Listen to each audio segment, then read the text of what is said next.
And they're off. Dixie Morning out a step slowly. Ash Carnelli broke well from the outside, but rushing up the rail to take the early lead. It's A Sting for Love. A Sting for Love is up by 2. Ash Carnelli is second with a rapidly advancing Bamboo's Babe. Advancing along the rail, Dixie Morning is just past She's Hot to Trot, and the early trailer will be Soul Journey. They race within the half-mile pole. It is A Sting for Love up by 2. It's a trio next. Ash Carnelli on the outside, Bamboo's Babe in the center, and Dixie Morning along the fence as they pass the quarter in 23 and 1. She's Hot to Trot asked for a little more from 5th, and still at the back is Soul Journey. 5/16 of a mile left to go. Ash Carnelli has now made a bid up the outside and taken the lead from A Sting for Love. Dixie Morning is still sitting in third, making a wide rally as She's Hot to Trot, joining Bamboo's Babe, and up the inside, Soul Journey has plenty of room. They swing for home. It's Ash Carnelli on top. Dixie Morning trying to rally down the outside, and wider still is She's Hot to Trot, but Ash Carnelli has opened up 3. Ash Carnelli and Edgar Zenteno drawing clear in the final 1/8 of a mile. This is all Ash Carnelli. Ash Carnelli, a convincing winner of the opener, going to win by 5. Dixie Morning held second from She's Hot to Trot and then Soul Journey. 5.5 furlongs in 1:05 and 3.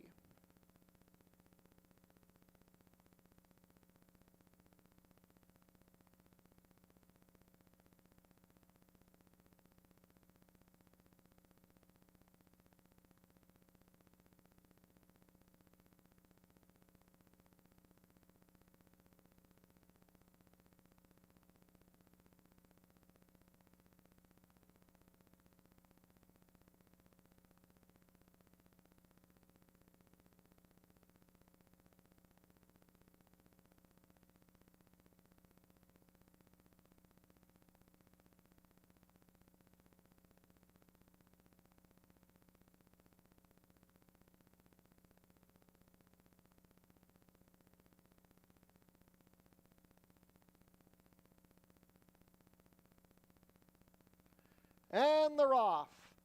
They're out in a good line. Donnarumma showing speed from the outside with T'Pring. Antigone asked for a little bit of early hustle from the inside.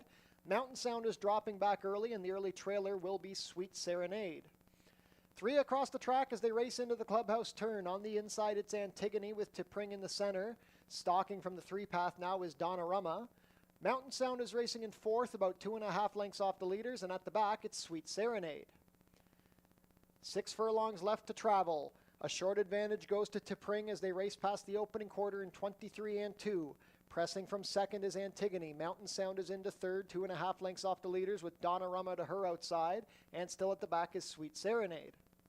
The complexion is quickly changing as T'Pring is about to be joined by Mountain Sound on the outside. Antigone asked to keep up. Donnarumma is 4 wide as they reach the half-mile pole, and Sweet Serenade is only 2.5 lengths off the leaders. 47 and 4 to the half, they reach the far turn. It is still T'Pring and Antigone going at it. Mountain Sound watching from third on the outside. Sweet Serenade gaining ground along the fence. And Donnarumma is still in contention. Midway round the turn, 5/16 of a mile left to travel, and T'Pring has put away Antigone.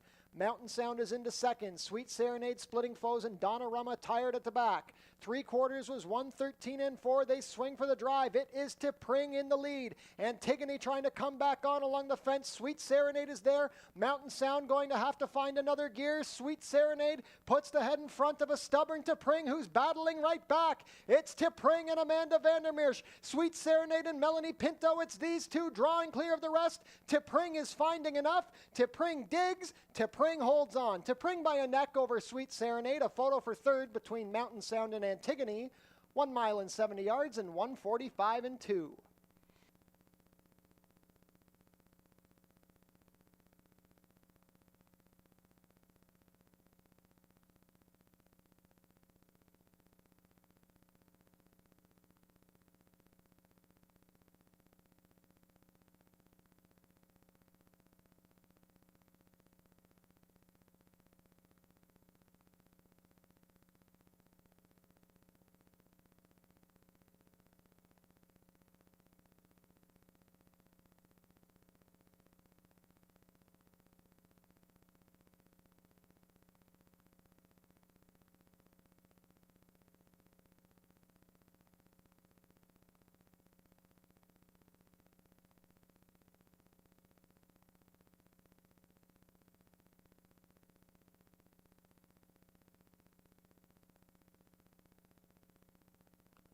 And they're off. Shaku Maku lunged at the start. Name of the game showing speed from the far outside with Have to Reload and Courageous Copper now splitting horses. With a rush up the rail, Shaku Maku has now got his head in front.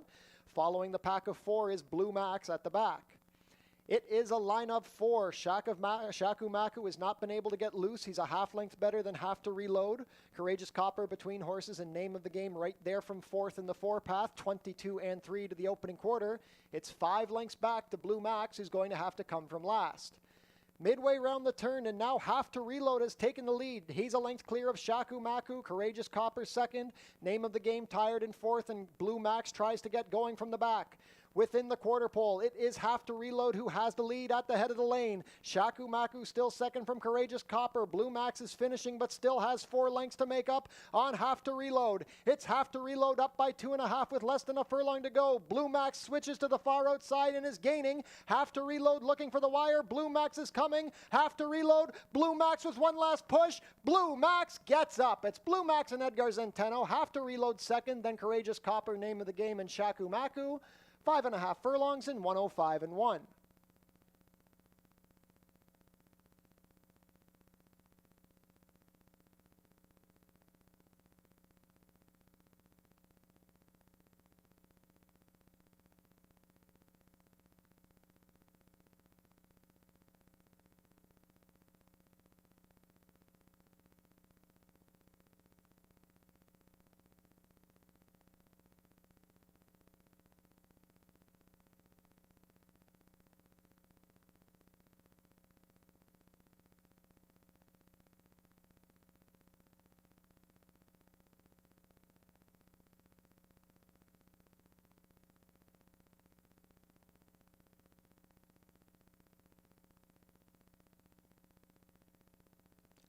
And they're off.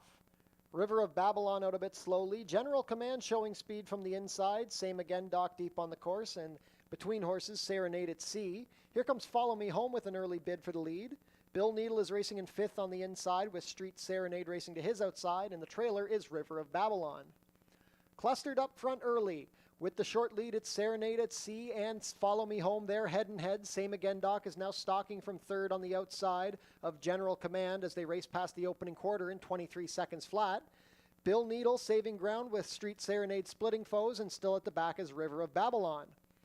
Still dueling on the lead as they reach the 3 furlong pole. It's Serenade at Sea and Follow Me Home. General Command in a good position from 3rd. Bill Needle is moving well, angling to the 3 path with Street Serenade 4 wide. The half was 47 flat. River of Babylon is also moving nicely.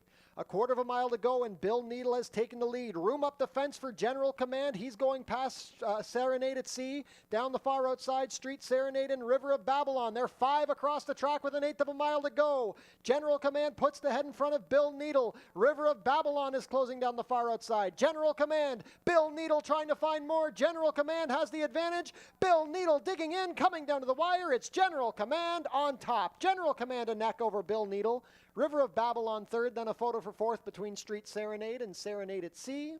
6.5 furlongs and 119 and 1.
And they're off. Tamina broke well with Dreaming of Hope. Forest B is 3rd on the outside. Dropping back early, it is going to be Princess Buchero, but sprinting clear in the early running as the rain begins to fall is Dreaming of Hope. Dreaming of Hope and Terry Husbands lead the way by 1 3/4. Forest B is tracking from 2nd in the 2 path. Stalking along the inside is Tamina. Then it's a gap of 2 back to Princess Buchero. They reach the opening quarter in 23 seconds flat. Dreaming of Hope is now being pressed by Forest B on the outside. Tamina asked for a little more from third. She's 3 lengths behind the leaders, and now Princess Buchero tries to wind up from the back. Dreaming of Hope's lead is down to a head as Forest B takes the slight advantage with 5/16 of a mile left to travel. It's a gap of 5 to Princess Buchero, who has overtaken Tamina. They reach the half in 46 and 3. They swing for the drive. Forest B has the lead. Dreaming of Hope asked for more. Princess Buchero has 4 lengths to make up, and Tamina not today. A furlong to go, and Forest B going to have to deal with a resilient Dreaming of Hope. It's Forest B on top under light handling. Dreaming of Hope is trying to come back on. Princess Buchero third, but Forest B is playing with them in the final 70 yards. Forest B by a comfortable 2. Dreaming of Hope second, then Princess Buchero and Tamina. 6 furlongs in 1:11 and 3.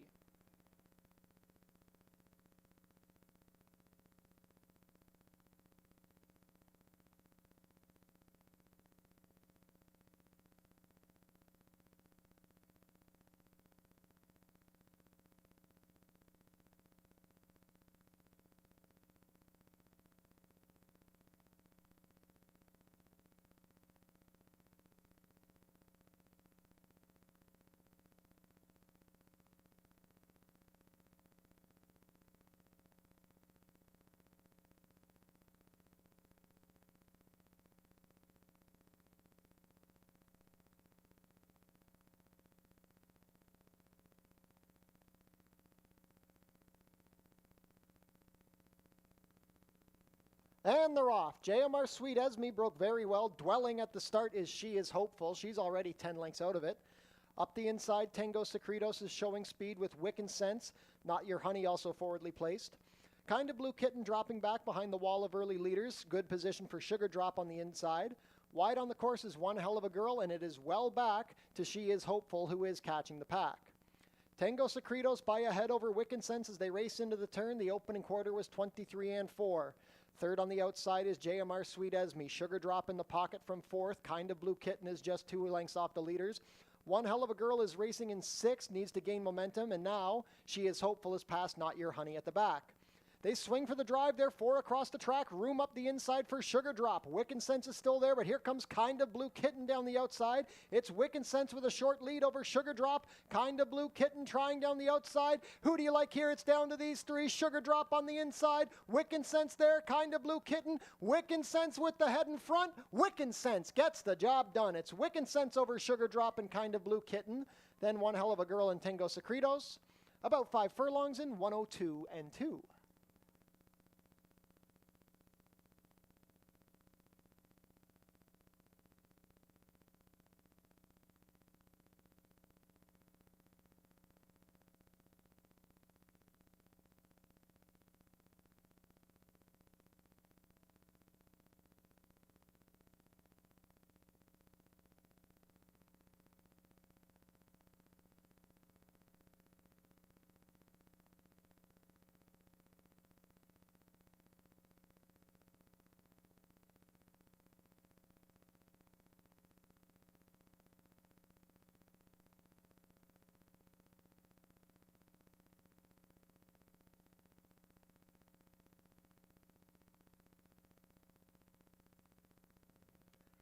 And they're off. It's a level beginning. Executive Chairman out well from the outside with Feel the Beat and Collaborative. Musical Stride slipping up the inside looking for position. Spring Mountain is in mid-pack racing on the outside of Santiago Salsa. Then it's a gap of 4 to Loquacious and well back to the trailer, Readout's Light. Feel the Beat emerges with the early lead, but he's being pressed on the inside by Musical Stride. Collaborative is stalking 2.5 lengths off the lead from third. Spring Mountain saving ground, sharing position with Executive Chairman. Then it's 5 more to Santiago Salsa, 4 to Loquacious, and well back to Readout's Light.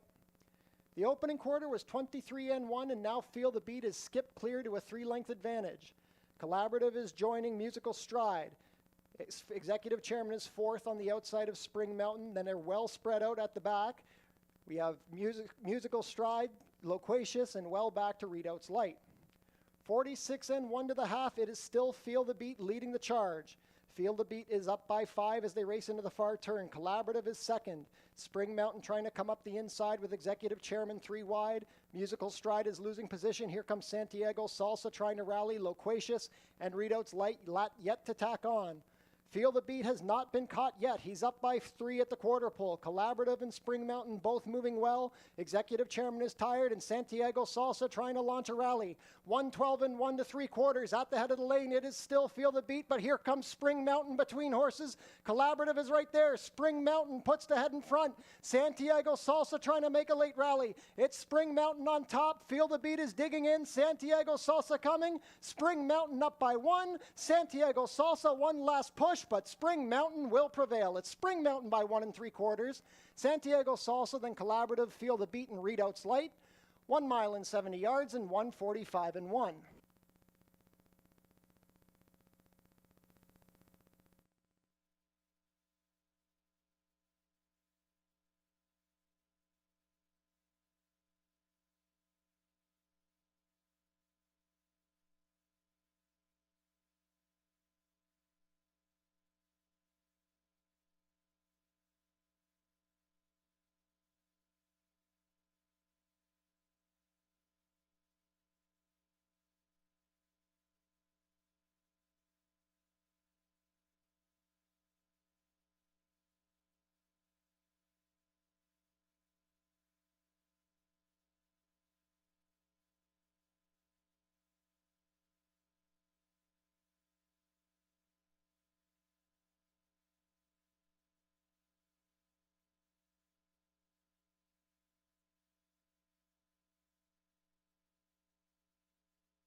Ladies and gentlemen, welcome back to Fort Erie Racetrack for Track-A-Lantern Day.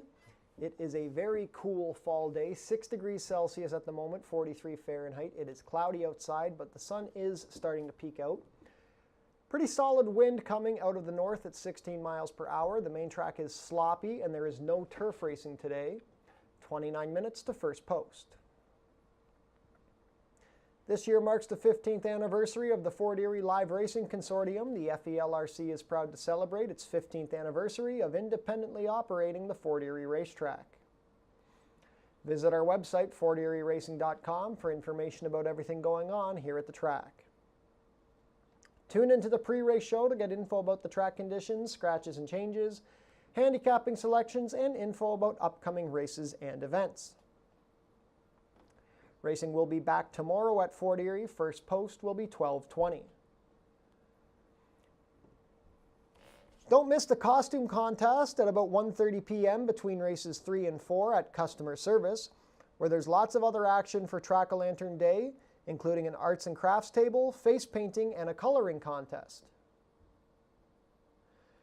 Closing day will be Fort Erie's Fan Appreciation Day, Tuesday, October 22nd. Post time will be 12:20. We'll be giving out free programs. There's prize draws between the races and a mandatory payout in the Jackpot High Five. Head down to the Paddock Shack for burgers, hot dogs, sausages, fries, and poutine, plus beer and soft drinks, located near the walking ring. Be sure to book your table in the Turfside Dining Room, open on live racing days. Reservations are recommended. The Homestretch Bar and the Barbecue by the Tiki Bar are closed for the season. Take note that the Tiki Bar is still open. Treat your team to an exciting day at the races. It's only $13.50 per person. The track pack includes one food item, one drink, and a Fort Erie live racing program. For more information, go to our website. Become a member of HPIBet.com today. Get $100 when you bet $100, plus your first bet is on us. Tune into Your TV Niagara for the Fort Erie Race Replay Show, Channel 700, Thursdays at 10:30 and Saturdays at 10. We are having non-winning ticket draws again today at Fort Erie. Put your name and phone number on the back of your winning tickets and drop them in the basket at customer service for your chance to win one of 4 prize packages. We have fall fashion for the fall weather. Check out our new autumn apparel on sale now at customer service. Jackpot High Five wagering offered in race 7 today. The carryover is $14,543.90. Smoking is allowed in designated areas only at Fort Erie Racetrack. No food or beverage are allowed in these areas, and no cannabis is allowed on the property. Changes on today's card are going to be quick and easy. Races 1, 2, 3, 4, and 5 are all clear. In race 6, we have an overweight on the number 6, If You Insist. The rider will be 2 pounds over at 122. And race 7 also has no changes. Back again for another week of racing here at Fort Erie as we approach the end of the live racing season here at the Border Oval. It is Track-A-Lantern Day, so sure to be a lot of fun downstairs for the kids. Getting a bit of an early Halloween day here. 7 races on tap today. Let's take a look at our selections. Race 1 is a claiming race for fillies and mares 3-year-olds and up, which have not won a race this year or which have never won 4. We're going 5 furlongs for a claiming price of $4,000. Field of 5 to kick off the early pick 5 wager. And I've gone to the outside, number 5, Strike the Pose. Going for trainer Nick Malini Jr. and Edgar Zenteno. Strike the Pose has not run since July 22nd when she was able to win a 62.50 non-winners of 3. She was vet scratched 8 days later on July 30th, and now she gets back to the races. She's had 3 breezes coming into this. My biggest concern is the wet track. She ran pretty bad in a sloppy race back in May, but that was over in an allowance race in her first start off of the winter layoff. If she does handle the slop, I think she should be good enough to beat this group. The number 3, Crumlin Bird, is my second choice. She went up to Woodbine for a 7,500 non-3, non-1 of the year on September 27th. Was close to the pace, but gave way in the final furlong to be 6th out of 7. Only got beat 3 lengths, though. It wasn't terrible. 2 starts ago, she was second behind the runaway Joy in the battle over the turf. She definitely prefers the turf to the main track, but she did have a win over a wet track back a couple of seasons ago. Earlier this season, she ran third in the slop for 62.50. Omar Marino riding for trainer Mark Fournier. Crumlin Bird should be live here. Then the number 2, Signature Ring. She's looking for her 4th consecutive win. She's gone through her first 3 conditions, 2 of which were over muddy tracks, so we know she should handle the slop today. She's quick out of the gate. She's cutting back to 5 furlongs here after back-to-back wins going 6. We'll see if she can go gate to wire for Terry Husbands and Nick Malini Jr. Race 2 is a claiming race for fillies and mares 3-year-olds and up, going 5 furlongs for a claiming price of $5,000 down to $47.50. Field of 8 to kick off the early pick 4, and I think this is a pretty competitive race. You can make a case for almost all of them. I've gone with the number 3, Snell Flicka, who's 8-1 on the morning line. Omar Marino riding for trainer Mike Blake, who's having a pretty solid season. Snell Flicka was in a 6.5 furlong race on October 1st. I thought she'd be the main speed there, but she got hooked in a duel and got tired, ended up 4th. It wasn't a bad effort. She loves a wet track. She's cutting back to 5 furlongs. She should be quick out of the gate, and I don't think she looks outclassed in this group at all. Number 6, Big Ginger. She's dropping back in after disappointing in a starter optional claimer on September 30th. That was her first start off the $8,000 claim. They're wasting no time, dropping her in for $47.50. She has raced more good races than bad since she's been here at Fort Erie. She's run well against some good company. Her only try in the slop, she finished 4th behind Mountain Sound, who's been the dominant female sprinter on the grounds. I think she could bounce back here. Kirk Johnson riding for trainer Julie Mathis. Then on the inside, number 1, Pluie Davril. Doesn't love the slop, so I'm not enthused about that, but she's getting major class relief here. Last time she pressed the pace and faded when racing against Sweet Serenade. She's been against the tougher mares on the grounds all year, so now the drop in for $5,000 should make her more effective. Edgar Zenteno riding for the red-hot John Sims barn. Race 3 is a claiming race for fillies and mares which have never won 2. We're going 6.5 furlongs for a claiming price of $5,000 down to $47.50. Late pick 5 wager kicks off here, and we're going 6.5 furlongs. I've gone with the number 4, Fix Your Hair Up Pretty. Another Omar Marino mount here, George Newland the trainer. Fix Your Hair Up Pretty raced last week. Ran 2nd behind the class plunging Ghostly Perfection. That one was coming down from the allowance level. This mare's danced every dance this year. This is her 20th start of 2024. She did race at Mountaineer before coming up here to Fort Erie, so she did get an early start to the season. Doesn't mind the sloppy track. Back in July, she was beaten a neck in an off-turf race going this level. I think she fits well with this group. I don't think it's the toughest group she's seen this year. Number 3, Contagious Laughter, my second choice here. Disappointed last time in a 4,000 non-2. She chased a speed and got tired. But she's run a few okay races here. 2 starts ago, she was 3rd in a route. Back in August, she ran 3rd. She's been racing okay, and I think for 5,000, I don't think she looks out of place against this group despite the hit or miss results. Cheyenne Kerr going to ride, so we're getting the bug weight on Contagious Laughter this time. I think she could wake up here. Then on the inside, number 1, Smokin' Chloe. We're in a pretty good 2nd behind Yoga. That was the same race that Contagious Laughter exits on September 30th. She was 2nd best. Yoga just went gate to wire that day. She's been picking up checks consistently, though. She has not been worse than 4th since coming to Fort Erie. She draws the inside. She hasn't performed great over wet tracks. She did have a 3rd back on September 10th, so she doesn't hate the surface. I think she's live here. Smokin' Chloe on the inside for Juan Crawford and Joe Humber. Race 4 is an allowance race for fillies and mares 3-year-olds and up, which have never won 2. We're going 1 mile and 70 yards. Late pick 4 kicks off here, and I've gone with the number 4, Mike in the Viking, who romped by 7 lengths in a maiden special weight on October 1st. Gate to wire, drew off in the stretch. That was going 6.5 furlongs. She's going to try a wet track for the first time here, but she should be the speed, stretching out to 1 mile and 70 yards. And if she gets loose, she might be tough to catch. Juan Crawford will retain the mount for trainer Richard Davis. Number 3, Holiday in Jail, is the clear class here, coming down from Woodbine for trainer Robert Tiller. Cheyenne Kerr has been riding for Tiller throughout the season. Holiday in Jail raced in the Woodbine Oaks back in July. She was 80-1, and she finished 13th to 14. But the fact that she was under consideration for a race like that tells you they thought a little bit of this filly. She's been raced very sparingly, though. There's been long gaps between all of her starts. She hasn't run since August 31st. They're coming down here looking for easier company, and she is getting that. But the dirt track is always a question mark, and she's going to be a very short price. Definitely look at Holiday in Jail, but consider others as well. And then for third, I'm going to go with the number 2, Among the Roses, who was second best behind Princess Mayfair last week. That was a very tough-looking shipper from Steve Cherkop, who was stakes placed on the dirt. Looked very tough to beat that time. And she raced very well.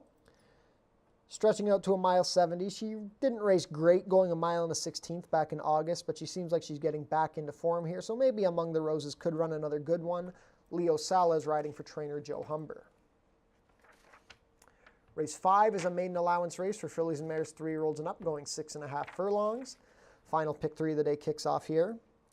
I've gone with the number 3, Flawless Quality, who's the 7-5 morning line favorite. Melanie Pinto going to ride for trainer Mickey Neubauer. This is a Charles Fipke homebred. Ontario bred here by Quality Road. Flawless Quality made 2 starts at Churchill earlier in the year and really was not a factor. Obviously, Churchill Downs has tougher company than we do here at Fort Erie, so this is major class relief. She seems to handle the dirt okay. She might like to cut back to 6.5. I just think the difference in competition should be enough to put Flawless Quality in the winner's circle. She's really not hooking a tough group here. On the outside, number 6, Daisy Crest, going for Leo Salas and Roy Agostino, ran a distant third on October 1st, but only got beat 2 1/4 for second. Her first 2 starts at Fort Erie were good runs. She had a second and a third. One of them was over a sloppy track. Then she kind of tailed off form. I think she's coming back around now. I don't think this group is absurdly tough after Flawless Quality, and I think Daisy Crest could pick up a check here at an okay price. Then the number 2, Spectacular Force, I'm intrigued by. Fraser Abley is going to come down and ride this one for owner-trainer Angel Carter. Fraser Abley with a stakes double at Woodbine on Saturday. Red-hot rider Fraser Abley. This one tried the turf in her first start off the claim on September 16th. Didn't have a good post and just went around there evenly. Finished 6th of the 10. Her only dirt race came at Gulfstream Park back in March, and she really didn't fire at all. Actually, that was a Tapeta race, sorry, mind you. So she has not run on the dirt yet. So first try on the dirt. That could be something for Spectacular Force. She raced so well the day that she was claimed for $10,000 that I got to think there's a little more horse than we saw last time.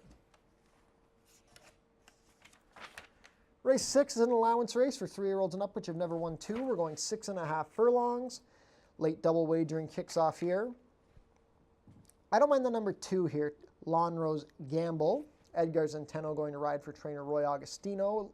Lawn Rose Gamble broke his maiden over a sloppy track back in August. Stalked the pace and kicked clear to win by 3. It was a good-looking win. Then he didn't get to run again until September 24th. It was a non-winners of 3. He was stretching out to a mile and a 16th without running for 6 weeks. Showed speed, dueled on the lead, and got a little tired. There was nothing wrong with that effort, and it was a good group, too. Now he's cutting back.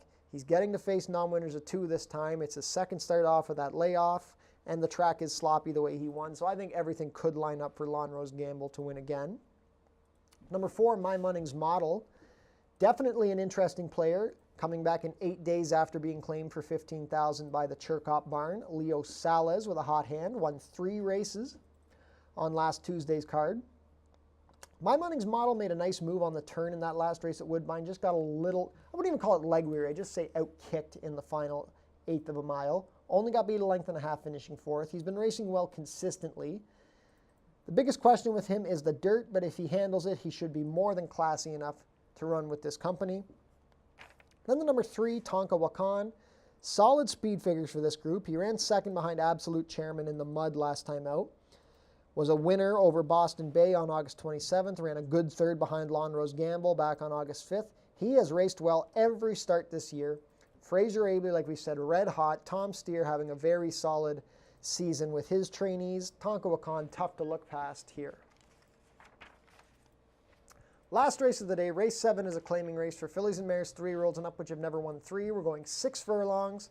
The claiming price is $4,000, and we have a $14,000 jackpot high 5 carryover here. Field of 9, so definitely a good opportunity here. I've gone with the 3, Dial a Cliche, another Tiller trainee coming down with Cheyenne Kerr in the saddle. Dial a Cliche won a 7,000 non-winners of 2 back in August, came back on October 3rd. In a 7,000 non-3 non-win of the year, made a bid on the turn, then flattened out in the stretch, was very wide that day, which is tough on the Tapeta. Now she's coming back for easier company, dropping in for 4,000. If she likes the dirt, I think she will be tough here. I don't think this is a super tough group. Number 5, Ash Carnelli, was a very impressive winner at 14-1 last week. She's running back in 6 days, coming up to the non-winners of 3 level. She definitely took to the dirt well. This will be her first try over a wet track, so we'll see how she handles that. Edgar Zenteno and Nick Malini Jr. have been such a dangerous combo throughout the season. Then for show, the number 6, Rifling, definitely ran an improved race last time, finished second by a length and a quarter behind Signature Ring. Only concern is that her one try in a wet track was a very flat effort back in July. Got beat 15 lengths in a race topped by Tamina and Speedy Johnny, who, mind you, are nice horses. Melanie Pinto riding for Mike Blake. Rifling, 10-1 morning line, definitely worth a quick look. And there you have it. 7 races on tap today, 13 minutes to first post. Best of luck with all of your wagers, and enjoy Track-A-Lantern Day here at Fort Erie Racetrack.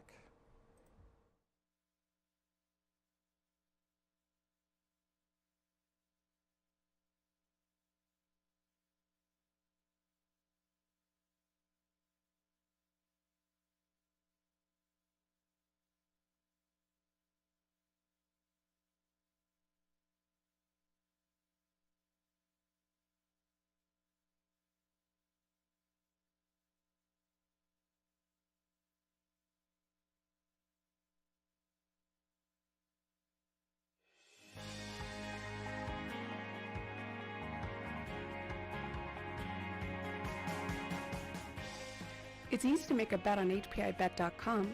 Follow these simple steps and you'll be betting in no time. First, go to the HPIBet.com website.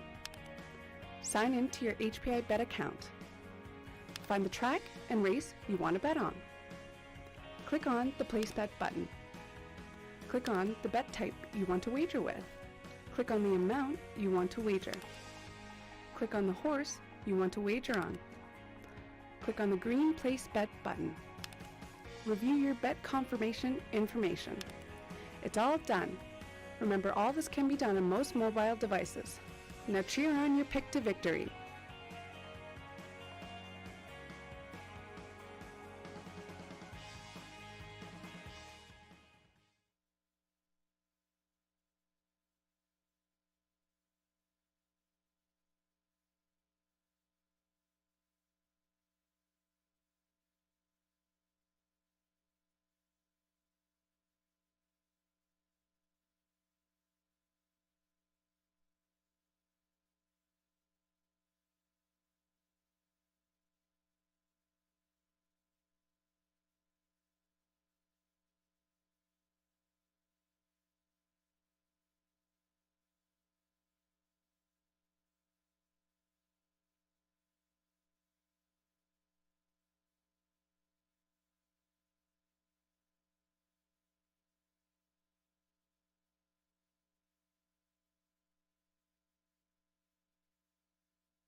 This special Thanksgiving Day card here with the 7-race program. In the opener, though, $4,000 claimers, fillies and mares set to square off here at the 5-furlong distance, and specifically horses that have not won a race here in 2024 or 4 races in their career. And with all the wet weather that we've had the last couple of days, it'll be interesting to see what's going to happen here. We have a lot of front runners in this field, and obviously not all of them can make the lead. I will go to the outside runner, though, the number 5, Strike the Pose here, 1 of 2 for Nick Maloney Jr. in the field. Thought process is sure she's had plenty of time off, but this is a drop down in class from the last time we saw her. When we saw her last time out, she was game. She had to battle it out. I think there are other horses in here that they want the lead, but they're not as bold and not as determined on the front end, and they kind of chicken out a little bit in the stretch. I don't think that's her sort of style.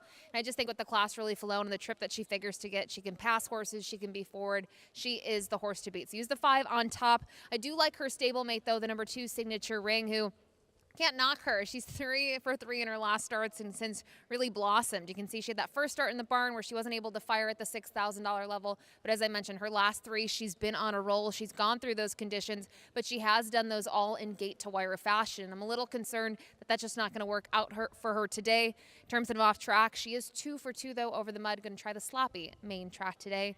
And finally, the number 3, Crumlin Bird. Always been a big fan of hers. She tries every single time she's on the racetrack, but yet to find the winner's circle now in 2024 from those 5 starts. Last time out, they did try her up at Woodbine over the Tapeta. She did not fare well, but she obviously faced better. She was in for $7,000 on that day. She drops back to the $4,000 level. We have seen her here over a wet track. She's 1 for 5, has a couple of minor placings, one of which was 3 starts back where she was 3rd. In terms of what she faced there, arguably tougher than what she faced today, not just based on the claiming price alone, but some of the names in there. So we'll see what she can do. We'll see if she can close here. But for me, I go to the outside runner, the number 5, Strike the Pose, on the drop in class. Good luck.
Field is making their way on track for today's first race. Race 1 is a claiming race for fillies and mares 3-year-olds and up, which have not won a race in 2024 or which have never won 4 races.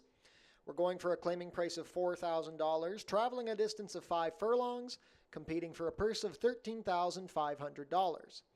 Race 1 offers win, play, show, exactor, 20-cent try, double, 20-cent super, 20-cent pick 3, and 20-cent early pick 5 wagering.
Race 1 post parade, number 1 is Easy Access.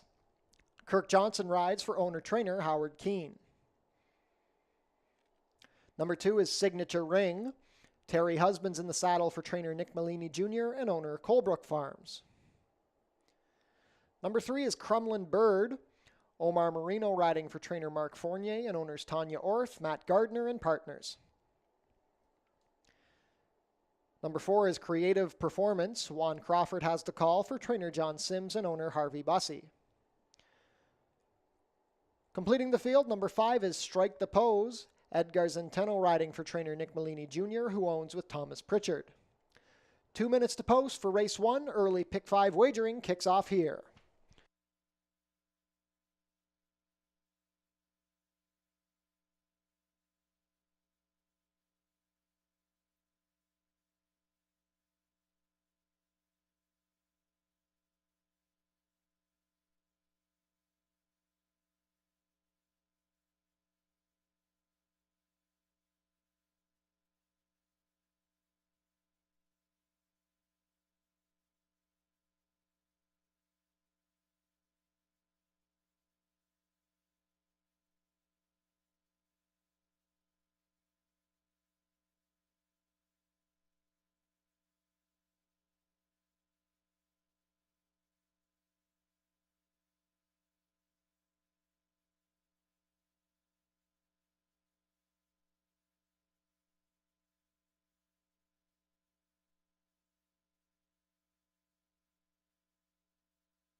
Starting gate is in position. Field is approaching the gate. Last call to get your race 1 wagers in.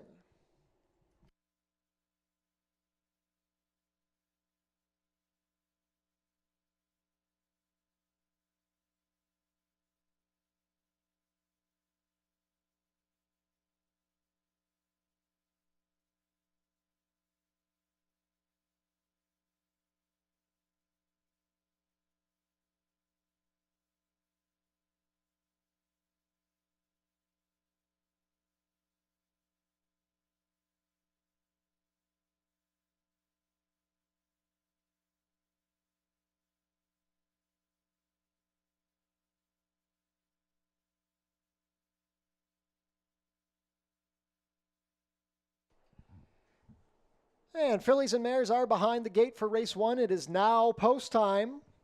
6-5 on the outside runner, number 5, Strike the Pose. This race kicks off the early pick 5 on today's 7-race card. First to come up will be Easy Access and Kirk Johnson.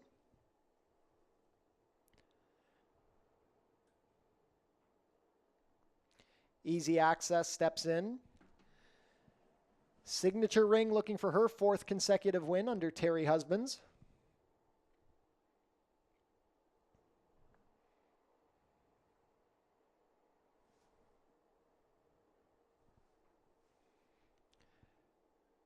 Signature Ring comes up. Crumlin Bird and Omar Marino. Creative Performance and Juan Crawford. Last in will be the even money favorite, Strike the Pose, with Edgar Zenteno. All set for a Monday at Fort Erie Racetrack. Easy Access a bit fractious in the gate. Signature Ring has backed out.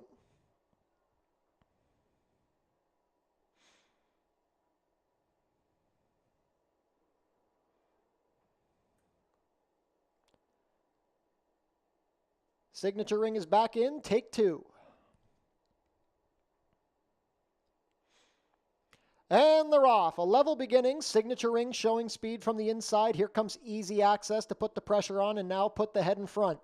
Crumlin Bird is sharing third with Creative Performance, and the early trailer on the outside is Strike the Pose. Easy Access now racing a length in front of Signature Ring as they race into the turn. It's a gap of 2.5 to Creative Performance, who's racing on the outside of Crumlin Bird, and still at the back is Strike the Pose.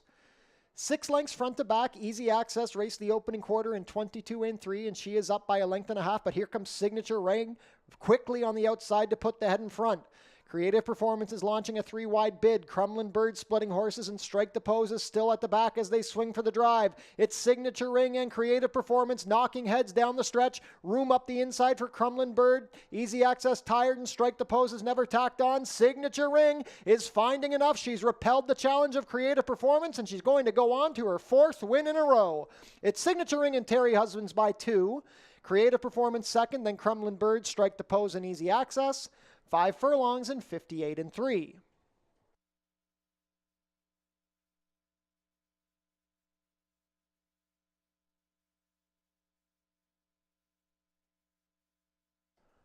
Unofficial in race 1, the winner is number 2, Signature Ring. Second is the 4, Creative Performance.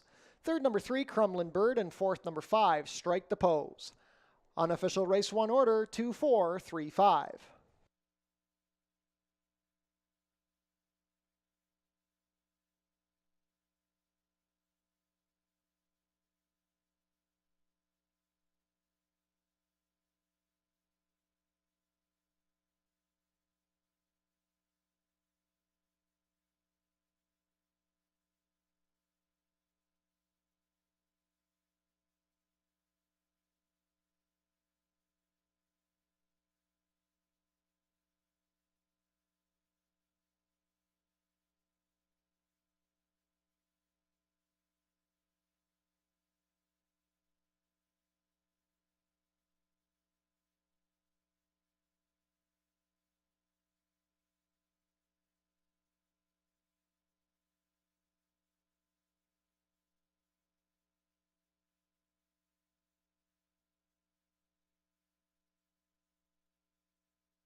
Now returning to the walking ring winner's circle, the unofficial winner of today's first race, number 2, Signature Ring.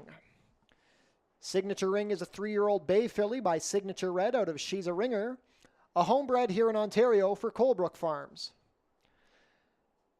Signature Ring was ridden to victory today by Terry Husbands. She's trained by Nick Malini Jr., and she has now won 4 in a row here at Fort Erie Racetrack. Her 4th win in 6 lifetime starts. She completes the 5 furlongs in a time of 58-3. Congratulations to the connections of Signature Ring. Hold all tickets until race 1 is made official, and race 1 is official. Prices are up. Signature Ring returns $830 to win, $370 and $250.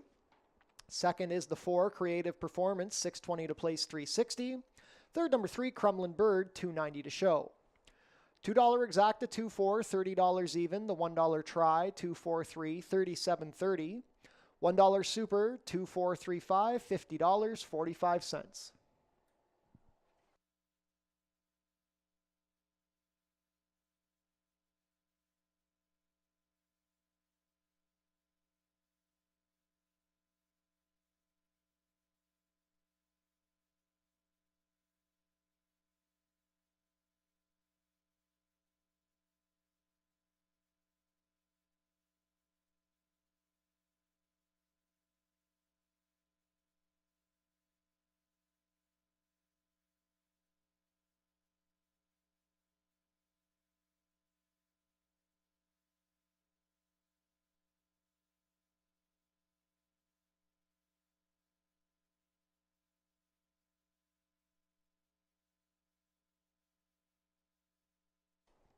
We had a claim out of race 1, the number 3, Crumlin Bird, claimed by owner-trainer Gary Chadobiak.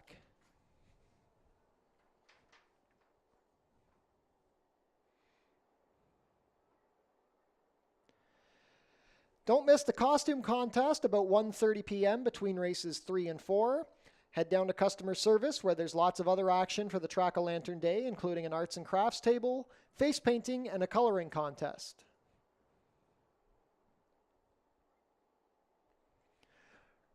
Race 2 is coming up in 17 minutes. There are no changes.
Race 2 is going to kick off the early pick 4, a 5-furlong event here for fillies and mares in for the $5,000 tag. And I'm going to stamp this as the best betting race of the day. A nice field of 8 here going postward, a really wide open event. I think there's a ton of directions to go in, and I might be a little bit by myself on this one. I'm going to the outside runner, the number 8, Demurely, as my top pick. I remember seeing her down at Gulfstream Park when she was in the barn of Saffie Joseph Jr. on a horse that was able to handle the lower claiming ranks down there on the main track with no issues. And then last time out, she got back on the dirt for the first time in just about a year and a half.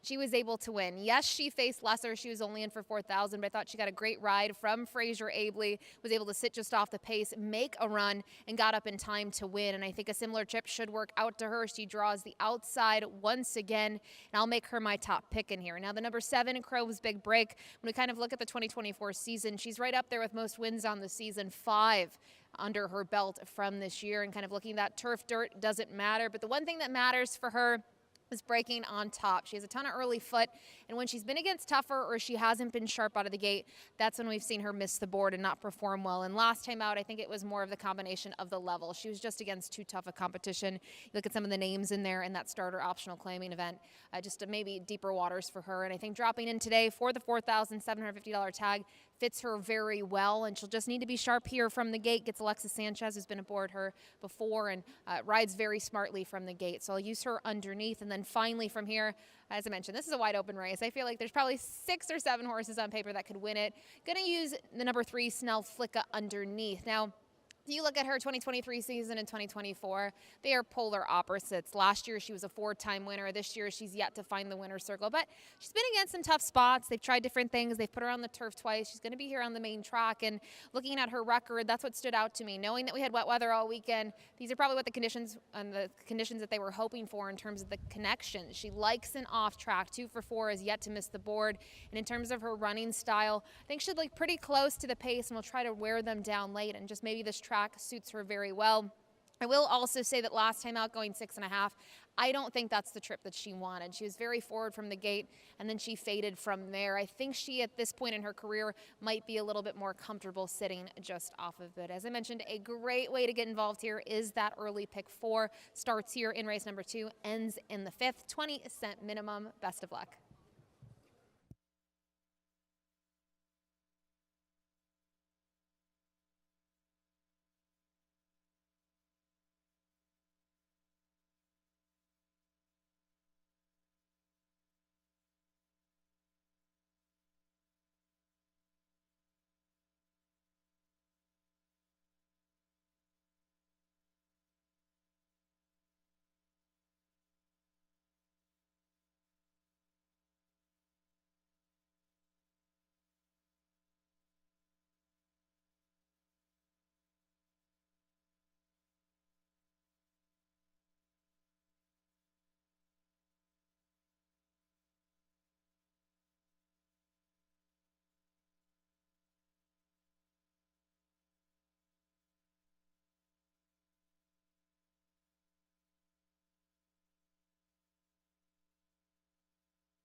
Field is making their way on track for today's second race. Race 2 is a claiming race for fillies and mares 3-year-olds and up. Going for a claiming price of $5,000 down to $4,750, traveling a distance of 5 furlongs, competing for a purse of $15,750. Race 2 offers win, place, show, exactor, 20-cent try, double, 20-cent super, 20-cent pick 3, and 20-cent early pick 4 wagering.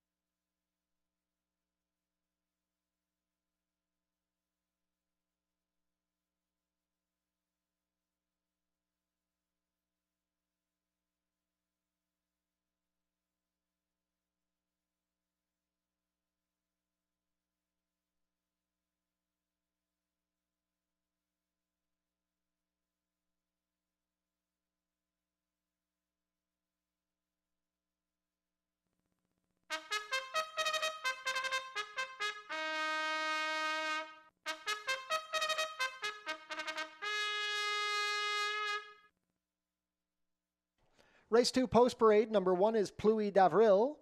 Edgar Zenteno rides. John Sims trains and part owns with Denise Carpenter. Number 2 is a gal for TJ. Juan Crawford has the call for trainer Julie Mathis and owner Bruno Schickadans. Pass Eye Peach Stables own the number 3, Snell Flicka. Omar Marino rides for trainer Mike Blake. Number 4, Devil in Her Heart. Leo Salas riding for trainer Roy Augustino and owner Mary Lynn Augustino. Number 5 is Loaded Question. Cheyenne Kerr pilots for trainer Joe Humber and owner Joy Elkins.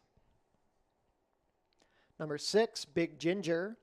Kirk Johnson riding for trainer Julie Mathis and owners Joseph and Charles Loacano. Number 7 is Chrome's Big Break. Alexis Sanchez riding for owner-trainer Pierre Crete. Completing the field, number 8 is Demurley. Fraser Abley rides for trainer Debbie Rhombus and owners DR Against the Wind Incorporated and 255-7638 Ontario Incorporated. Early pick 4 wagering kicks off here in race 2.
Starting gate is in position. Field for race 2 is approaching the start.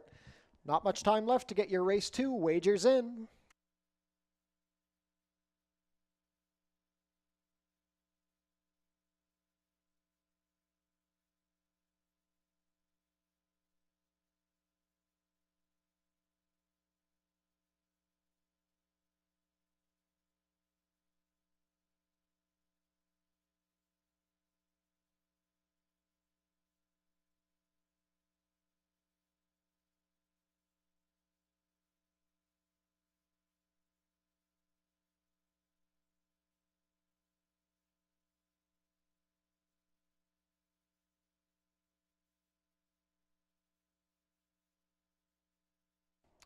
And field for race 2 is behind the starting gate. It is now post time for the early pick 4. 2-1 favorite is the class dropping number 6, Big Ginger. 3-1 support on the number 2, A Gal for TJ. The stablemates are the favorites. First to load will be Pluie Davril with Edgar Zenteno. A Gal for TJ and Juan Crawford.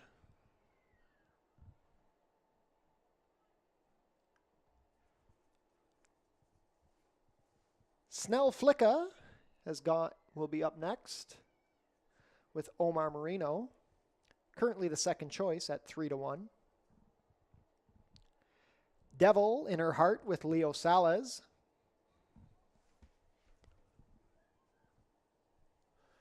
Loaded Question and Cheyenne Kerr. Big Ginger and Kirk Johnson at 2-1.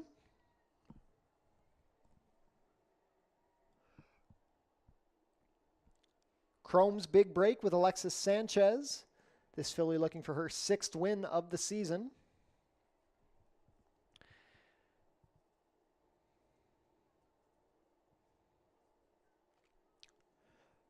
Chrome's Big Break steps up. Not quite.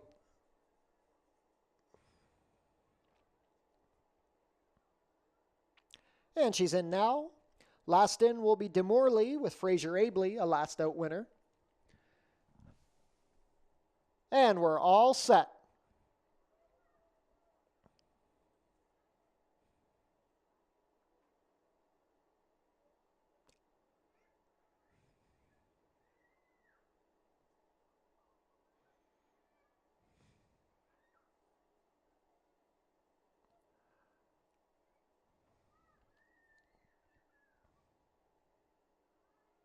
And they're off. Demorley broke sharply from the far outside. Showing up towards the inside is Snell Flicka, and in from the center is Chrome's Big Break. It's now Chrome's Big Break with the head in front of a hard-ridden Demorley.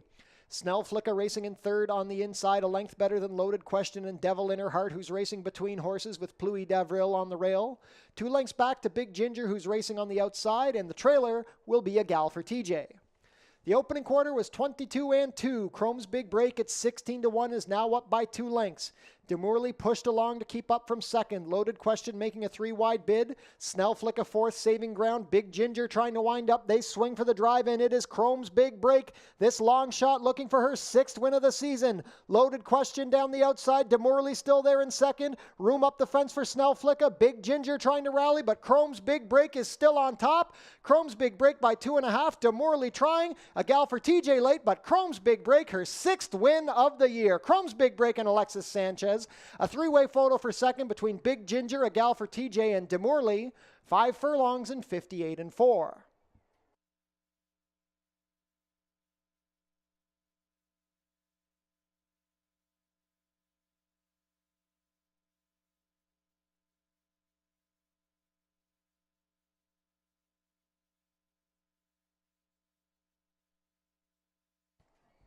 Unofficial in race 2, the winner is number 7, Chrome's Big Break. It's a photo for place. Hold all tickets.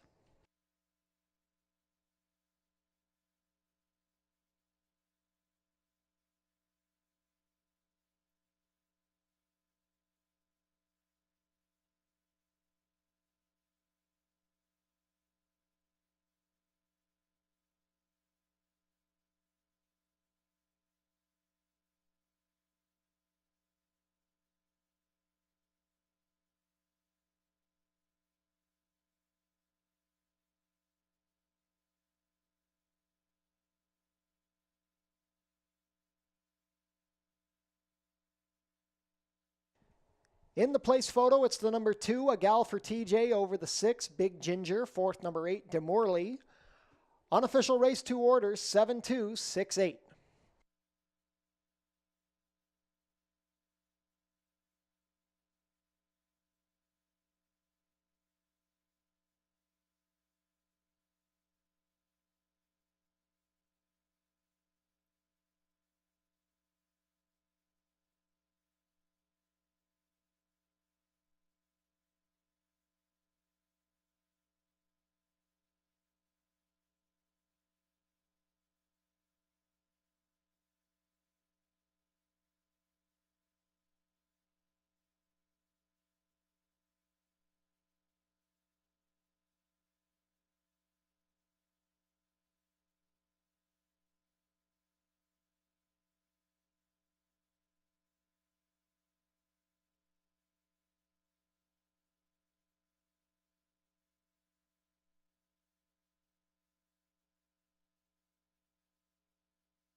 Now returning to the walking ring winner's circle, the unofficial winner of today's second race, number 7, Chrome's Big Break.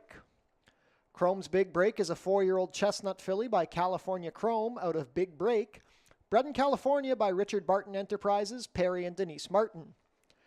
Ridden to victory today by Alexis Sanchez, Chrome's Big Break is owned and trained by Pierre Crete. She is now 6 for 12 this year here at Fort Erie Racetrack. She completed the 5 furlongs in a time of 58-4. And she will likely be the winningest horse of the season here at the Border Oval. Congratulations to the connections of Chrome's Big Break. Race 2 is now official.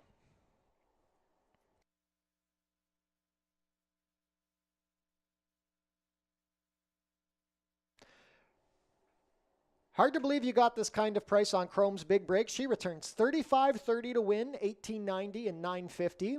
Second is the 2, A Gal for TJ, $6.40 to place, $4.10. Third, number 6, Big Ginger, $4.70 to show. $2 exacta, 7-2, $238.40. The $1 try, 726, $542.70. $1 super, 7268, $1,952.25. And the $2 double, 27, $118 even.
On screen now, the place photo for race 2.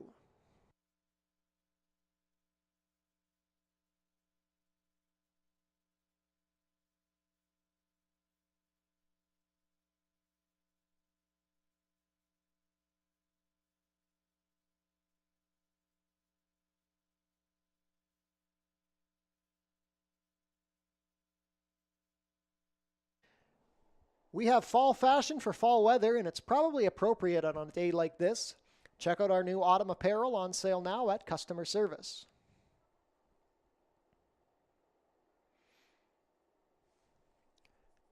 No changes in race 3. Post time is in 17 minutes.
Well, if Chrome's big break knocked you out of the early pick 4, time to get involved here in the late pick 5. Race number 3 at 6.5 furlongs on the main track. A $5,000 claiming event for fillies and mares, non-winners of 2 life, and pretty evenly matched bunch here. That's what you'd expect at this level, especially getting those non-winners of 2 life together. And I'll go to the number 4. Fix Your Hair, You Pretty as my top pick. This one out of the George Newland barn was second last time out behind Ghostly Perfection. And I think a couple of things. A well-meant second. She was well defeated, 3 lengths behind the winner, but Ghostly Perfection was a horse that was coming out of allowance level, non-winners of 2 life, and that sort of level down in for 4,000. So a big class dropper that this one had to face last time out. And I think, going back to some of her other races, she's been competitive around 2 turns. She wasn't competitive around 2 turns, 2 starts back over the mud. So really excited to see her sprinting once again today over and off track. The last time we saw her over the slop going a 1-turn distance, she was 3rd. She only missed by a neck there behind Creative Performance and Ashwick. And I think in terms of trip, she'll have to be a little bit closer maybe than we've seen in some of her starts, but she should have enough early foot and get into a good position early on to be able to close late. So the 4 for me on top, the number 6, Ferocious Queen. 5-year-old mare is going to be my second choice in here. She was able to graduate earlier this season, 3 starts back at the 6 furlong distance, and she ran very well. I don't think she faced a tough group at all, maiden 6250s. But in terms of the way she did it, she really had to be game to the wire. And since then, her last 2, I just think the competition's been too tough. Allowance level, non-winners of 2 life, just too much for her, especially considering she was able to graduate in for a tag. It wasn't like she graduated from in special weight ranks and then went to the allowance. And maybe they wanted to protect her. I'm not going to hold the off-track performance against her 2 back, and I'm just going to hope that she's finally found her friends here at the $5,000 level.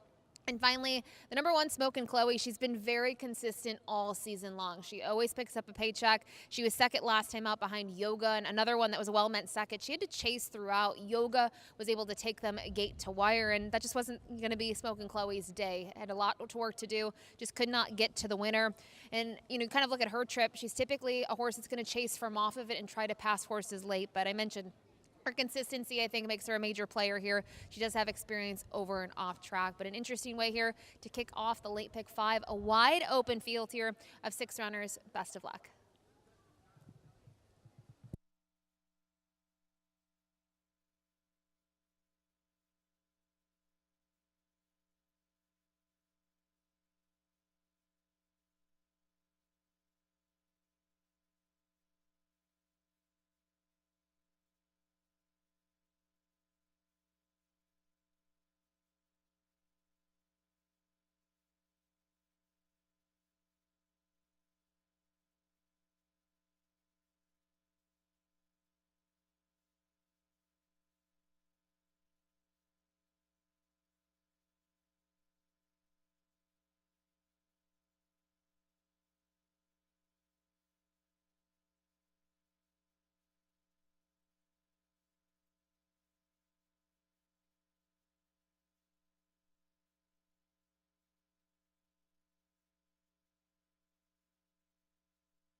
field is making their way on track for today's third race. Race 3 is a claiming race for fillies and mares 3-year-olds and up, which have never won 2 races.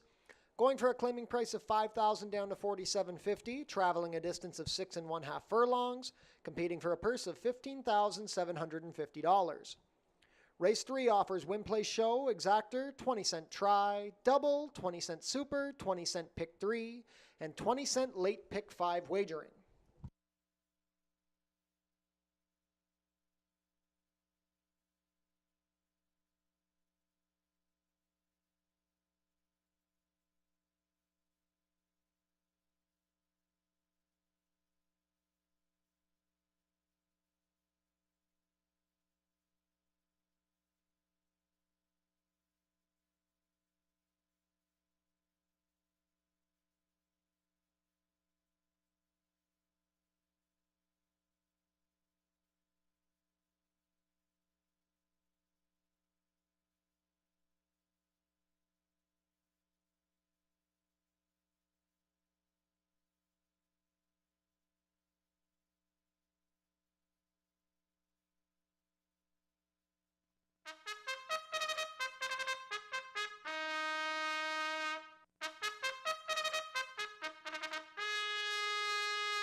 Race 3 post parade, number 1 is Smokin' Chloe. Juan Crawford rides for trainer Joe Humber and owner Joy Elkins. Number 2 is Few Regrets. Leo Salas riding for trainer Roy Augustino and owner Even Stevens Stables Limited. Number 3 is Contagious Laughter. Cheyenne Kerr has the call for trainer Tony Alderson and owner Robert Jack Dell. Number 4, Fix Your Hair Up Pretty. Omar Marino riding for trainer George Newland and owner Anthony Powell. Number 5 is Always Rosie. Alexis Sanchez riding for trainer Ken Albu and owner Six Brothers Stable. Completing the field, number 6 is Ferocious Queen. Amanda Vandermeersch rides. George Newland trains and pardones with Curtis Rodhay. Late pick 5 wagering kicks off here in race 3.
Field is heading into the chute, approaching the starting gate. Last call to get your race 3 wagers in. Current favorite at 9-5 is the number 1, Smokin' Chloe.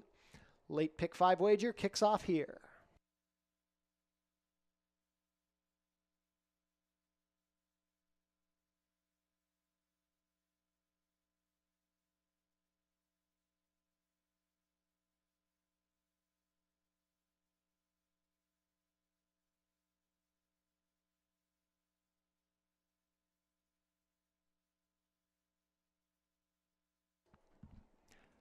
Field for race 3, set to head behind the starting gate. It is now post time.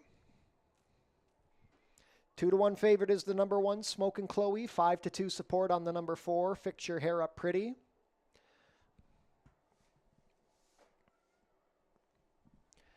First to come up will be Smokin' Chloe and Juan Crawford.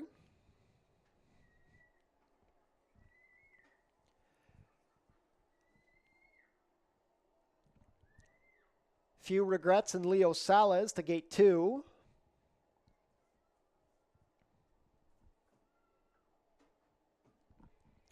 Contagious Laughter and Cheyenne Kerr.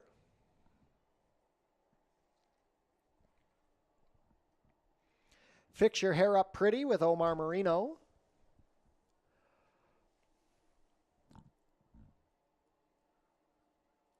Always Rosie, Alexis Sanchez.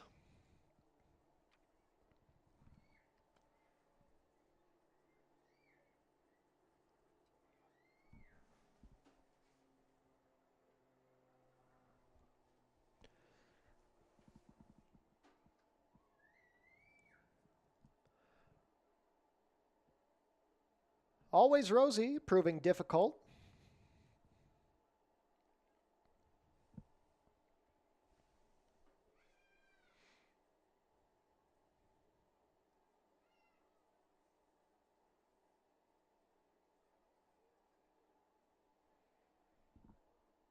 Last up will be Ferocious Queen and Amanda Vandermeersch. And we're all set. And they're off. A level beginning. Fix Your Hair Up Pretty out well from the center, but Smokin' Chloe is going for the lead from the rail. Few Regrets in a tracking spot from second as they race out of the chute. They're very compact as they turn onto the backstretch. Ferocious Queen trying to gain position on the far outside. Contagious Laughter in the center. After the sharp break, Fix Your Hair Up Pretty is now the trailer.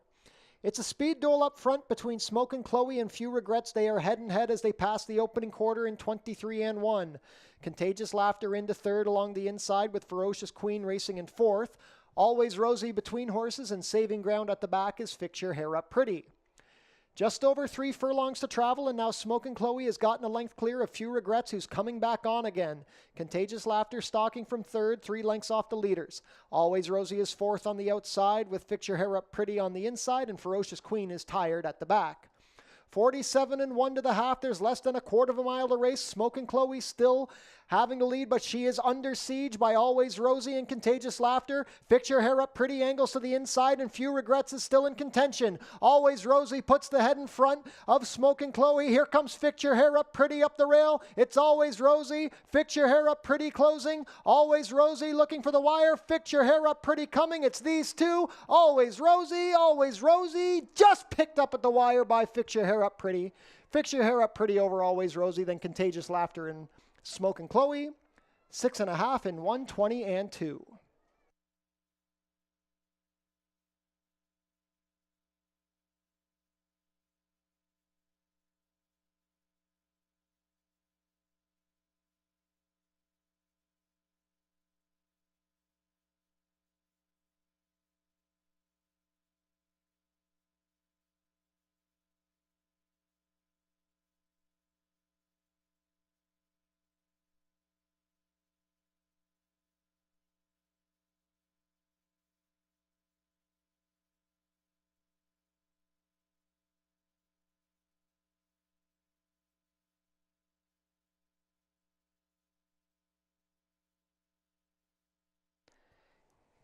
In the win photo, it's the number 4, Fix Your Hair Up Pretty over the 5, Always Rosie. Third, number 3, Contagious Laughter. Fourth, number 1, Smokin' Chloe. Unofficial race 3 order, 4-5, 3-1.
Race 3 is now official.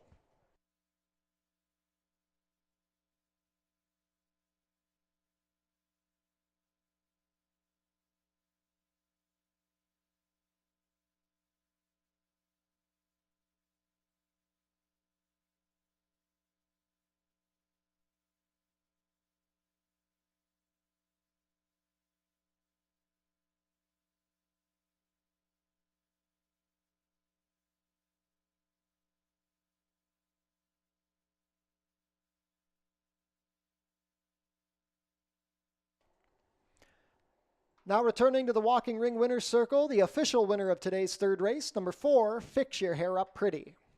Fix Your Hair Up Pretty is a 4-year-old dark bay or brown filly by Stay Thirsty out of Penny and Mitzi, bred in California by Michael Jall. Ridden to victory today by Omar Marino, rallying up the fence, timed perfectly. Fix Your Hair Up Pretty is trained by George Newland for Anthony Powell. Second win in 20 starts this year and the second lifetime win for Fix Your Hair Up Pretty. She gets up to complete the 6 1/2 furlongs in a time of 1:20.2. Congratulations to the connections of Fix Your Hair Up Pretty.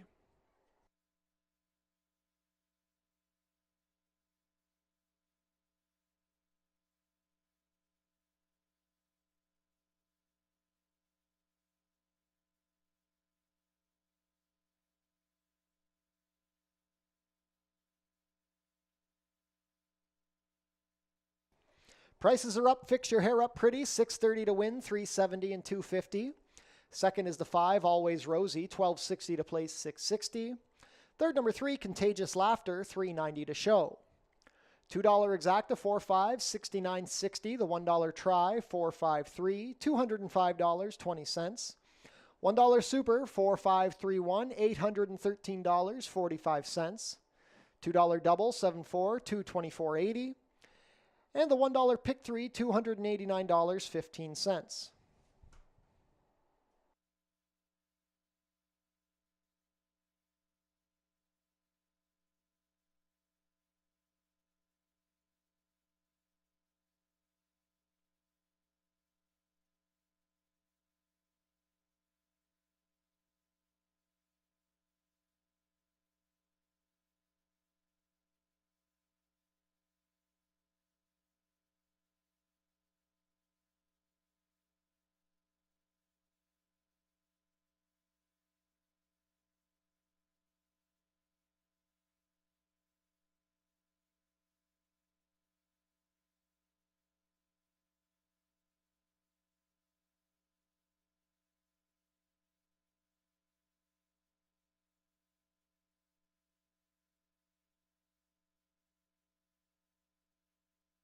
On screen now, the win photo from race 3.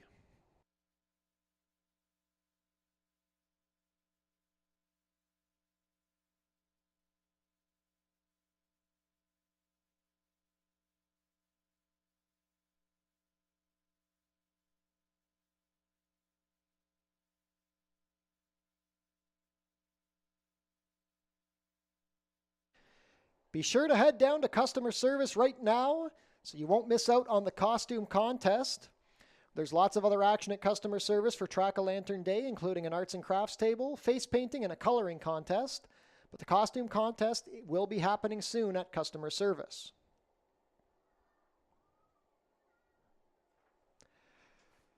"14 minutes to post for race 4. There are no changes."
Race 4 is our lone two-turn event on the program, a 1.70-mile race here for fillies and mares, allowance level, non-winners of 2 life. Pretty wide open event here. And looking at this field of 5, there's a little bit of a new face here in the form of the number 3, Holiday in Jail. This one out of the Bob Tiller barn was 6th last time out against a tough group up at Woodbine going long. And go 2 starts back, this horse participated in this year's edition of the Woodbine Oaks and only beat 1 runner in there. But prior to that, had some very strong form. Was able to kick off the 2024 season with a nice 3rd place finish behind War Painter, and now is a breeze. And just kind of seeing what the ranks that she's been able to kind of face in her last few, this is certainly class relief, but it's also a surface change for her. Now she's by Catholic Boy, was able to win graded stakes events both on the turf and dirt.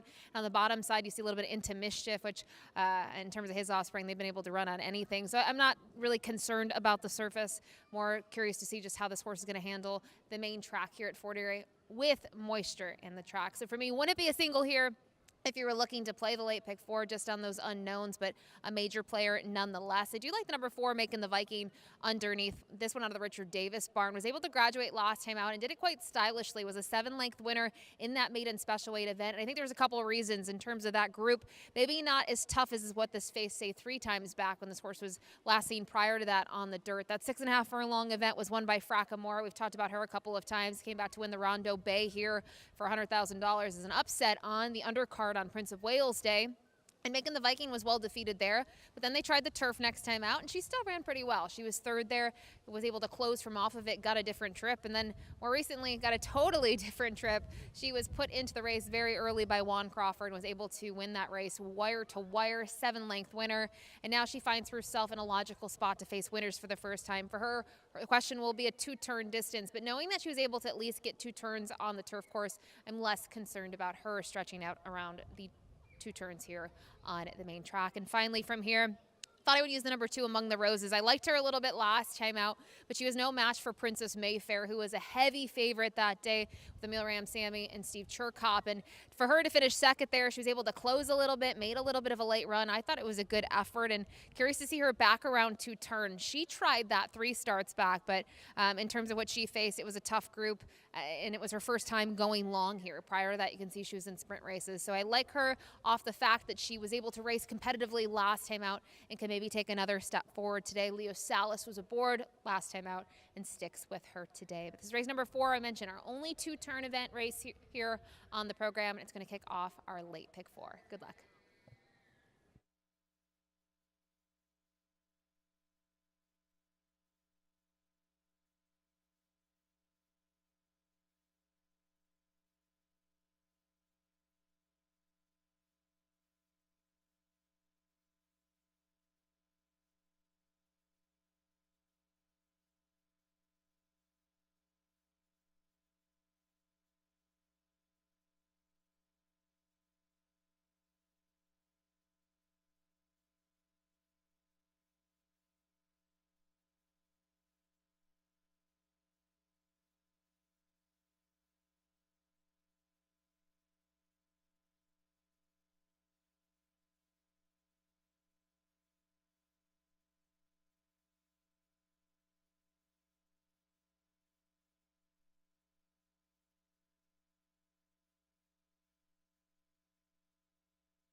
And could everyone for the costume contest please head to customer service now? Head down to customer service right now for the costume contest.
Field is making their way on track for today's fourth race. Race 4 is an allowance race for fillies and mares 3-year-olds and up, which have never won 2 races.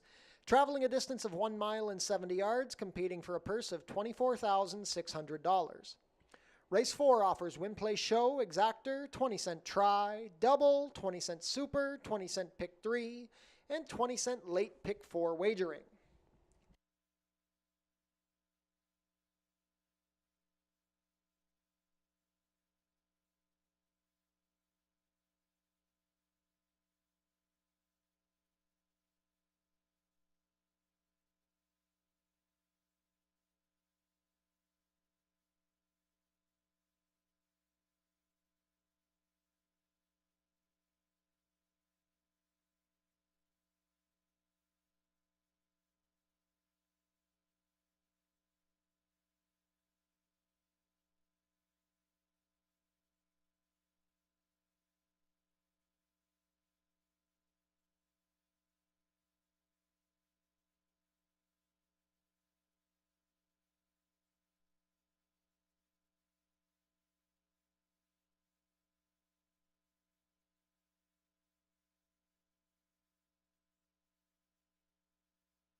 Race 4 Post Parade, number 1 is Awesome Spirit Gal. Melanie Pinto rides for trainer Mickey Neubauer and owner Charles Fipke.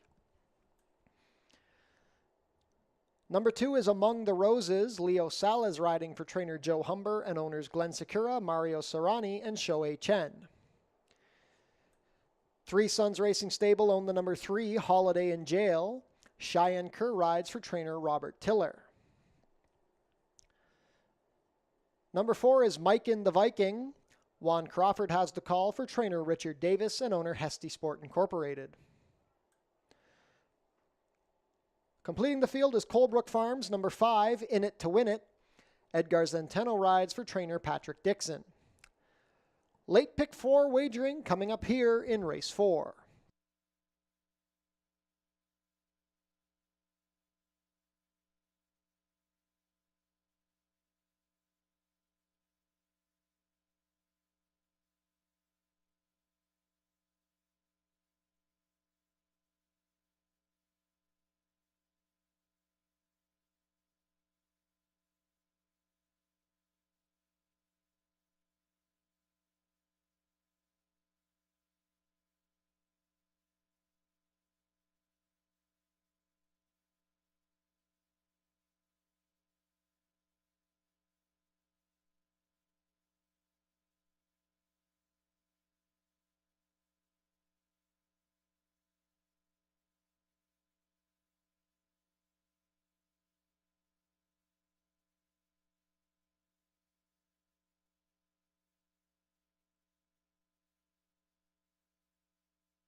Starting gate is in position. Field for race 4 is approaching the gate. Not too much time left to get those race 4 wagers in. The current favorite at 4-5 is the number 3, Holiday in Jail.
Field for race 4 is behind the starting gate. It is now post time. Set to begin loading for the first leg of the late pick 4. 4 to 5 still on Woodbine Shipper, Holiday in Jail. First to come up will be Awesome Spirit Gal and Melanie Pinto with the bright white hood on. Among the Roses and Leo Salez.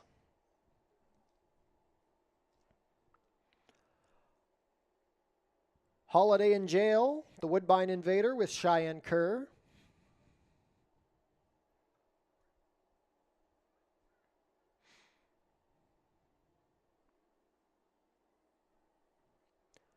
Mike in the Viking with Juan Crawford. Last in will be In It to Win It and Edgar Zenteno. All set. And they're off.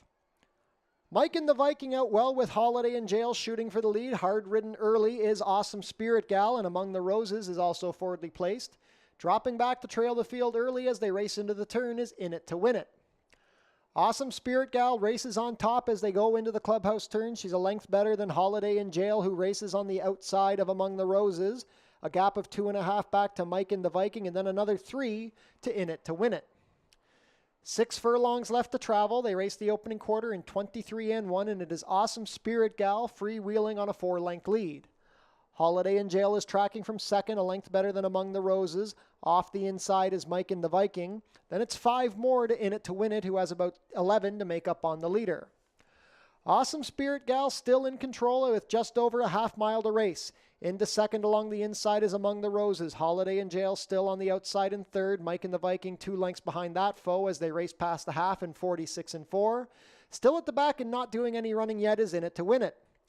Awesome Spirit Gal still moving comfortably as they race within the 3 furlong pole. The lead is now 5, and they're not getting any closer. Among the Roses is second. Holiday in Jail third on the outside. Mike in the Viking is stalled from fourth, and In It to Win It about 15 lengths off the leaders from the back. 6 furlongs in 112 flat. They swing for the drive, and it looks like it's going to be very tough to catch Awesome Spirit Gal. She's been much the best every step of the way. Second is Among the Roses. Holiday in Jail is stalled from third. This is an absolute decimation by Awesome Spirit Gal.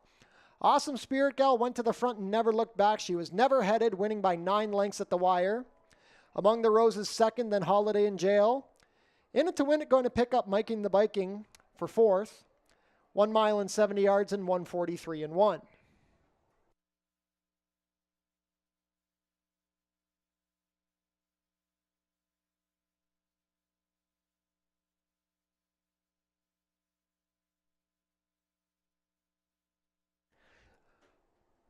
Unofficial in race 4, the winner is number 1, Awesome Spirit Gal. Second is the 2, Among the Roses. Third, number 3, Holiday in Jail. And fourth, number 5, In It to Win It. Unofficial race 4 order, 1, 2, 3, 5.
Race 4 is now official.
Now returning to the Walking Ring Winner's Circle, the official winner of today's fourth race, number 1, Awesome Spirit Gal. Awesome Spirit Gal is a 3-year-old bay filly by Invincible Spirit out of Awesome Gal, a homebred in France for Charles Fipke. You don't get to say that very often in Fort Erie. Ridden to victory today by Melanie Pinto, an impressive front-end romp. Awesome Spirit Gal is trained by Mickey Neubauer. Second win of the season for Awesome Spirit Gal. Much the best over the sloppy going, completing the 1 mile in 70 yards in a time of 1:43 and 1. Congratulations to the connections of Awesome Spirit Gal.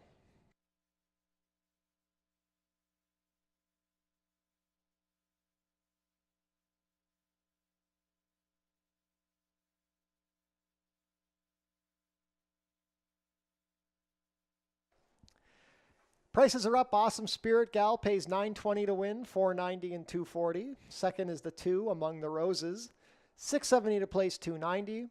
Third, number 3, Holiday in Jail, $2.10 to show. $2 exacta, 1-2, 41.20. The $1 try, 1-2-3, 40.80. $1 super, 1-2-3-5, $132.60. $2 double, 4-1, 46.90. $1 pick 3, $222 even.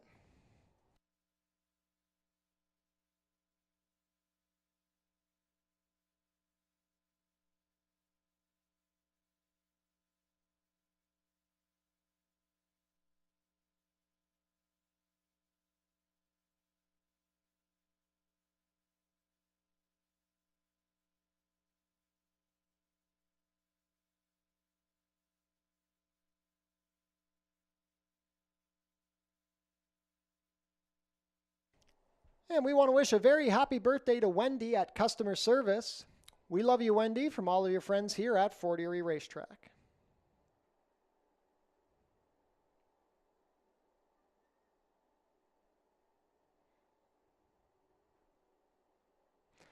And a reminder that we are having non-winning ticket draws here at today. Put your name and phone number on the back of your non-winning tickets and drop them in the basket at customer service for your chance to win one of 3 prize packages.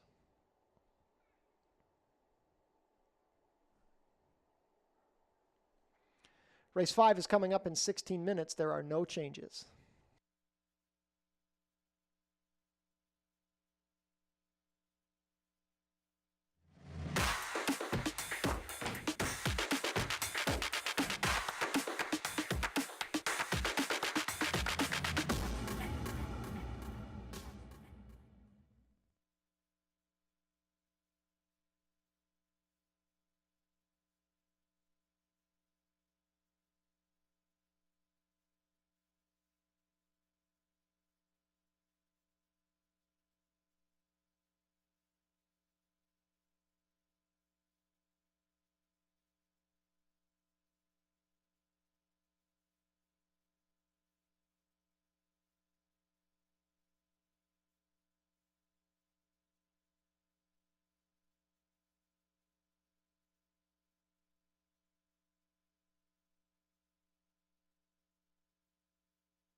Race 5 up next, a maiden special weight event for fillies and mares. 6.5 furlongs is the distance here on the main track. And we'll find out here momentarily if jockey Melanie Pinto, trainer Mickey Neubauer can get the rolling double here. They were able to win the most recent race there with Awesome Spirit Gal. And they'll send out here the number 3, Flawless Quality, which is where we'll kick things off. A 3-year-old daughter of Quality Road. Just has 2 starts under her belt, both of them while in the barn of Dallas Stewart.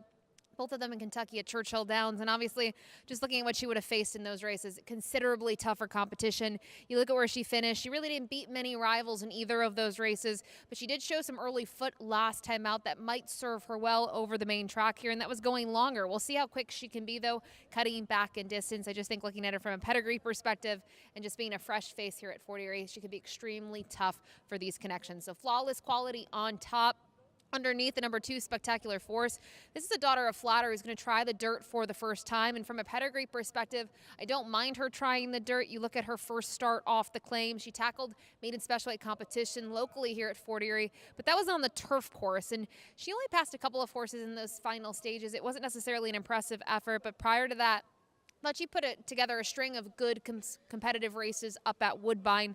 2 starts back was 3rd prior to that 4th, and she was able to close pretty nicely even 4 starts back. And I thought the equipment change was intriguing. Blinkers on today, and another one just maybe going to be able to wake up here trying something different, which is the Ford Erie Dirt. Finally, the number 4, Champagne Krista, Nick Maloney Jr. was able to take the opener today with Signature Ring. We'll try to get another win here on the card with a daughter of American Pharaoh who just made 1 start now in 2024. She had a considerable layoff, well over a year, and in her return to the races, she was 5th. She really wasn't able to get rolling there at that maiden special weight event, but you look at her here, maybe she'll be able to take a step forward, second off that long layoff for a barn, but is always one to watch here. They've been on a heater, and Edgar Zenteno, one of their go-to riders, is booked to ride her once again. But a tough little way here to kick off that final pick 3 wagering opportunity of the day, and I'm with the betting public. The number 3, Flawless Quality, is my top pick. Good luck.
And we have our first couple of winners of the non-winning ticket prize draw today. Could Dick Henderson and Gloria Rush please report to customer service?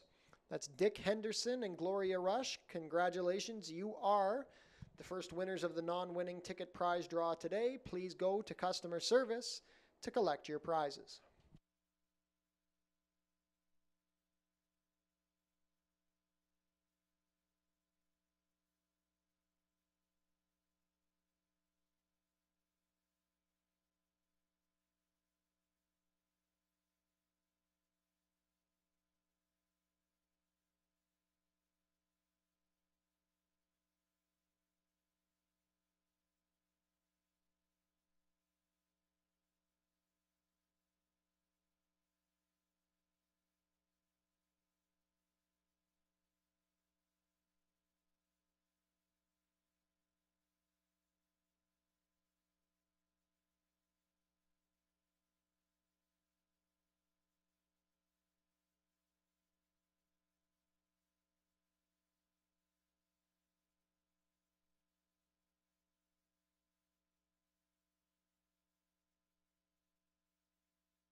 Field is making their way on track for today's fifth race. Race 5 is a maiden allowance race for fillies and mares 3-year-olds and up.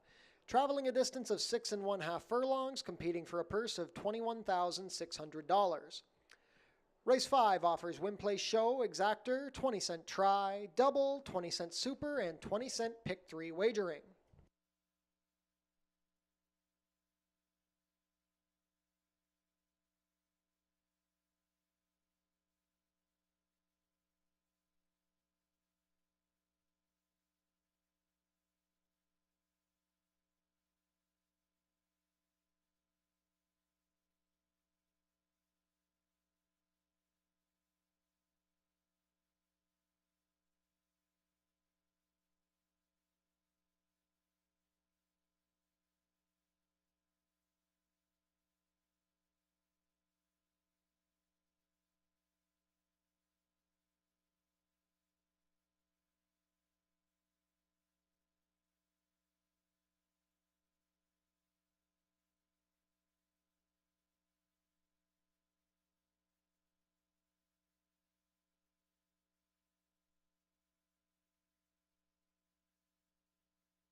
Race 5 post parade, number 1 is Rohiz. Amanda Vandermeers rides for trainer Noel Williams and owner Laura Williams. Angel Carter owns and trains the number 2, Spectacular Force. The rider is Fraser Abley.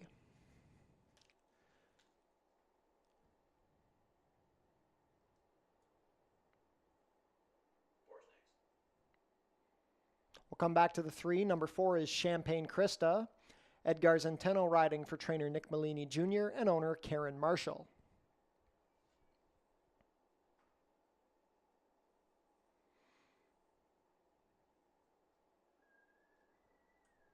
Number 5 is Princess of Denmark. Juan Crawford pilots for trainer Richard Davis and owner Hesty Sport Incorporated.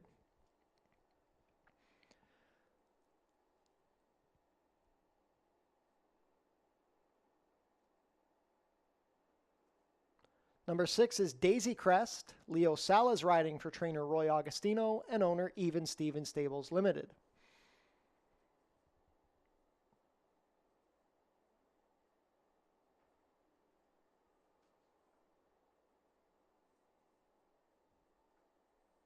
And on screen now, number 3 is Flawless Quality. Melanie Pinto riding for trainer Mickey Neubauer and owner Charles Fipke. Final pick 3 of the day coming up here in race 5.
Race 5 field set to head behind the starting gate. It is now post time.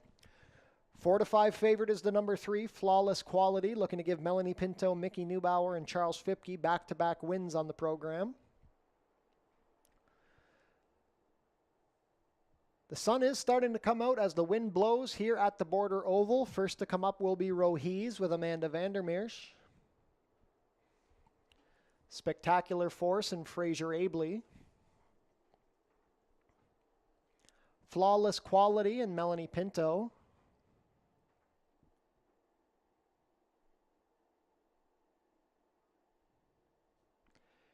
Champagne Krista with Edgar Zenteno.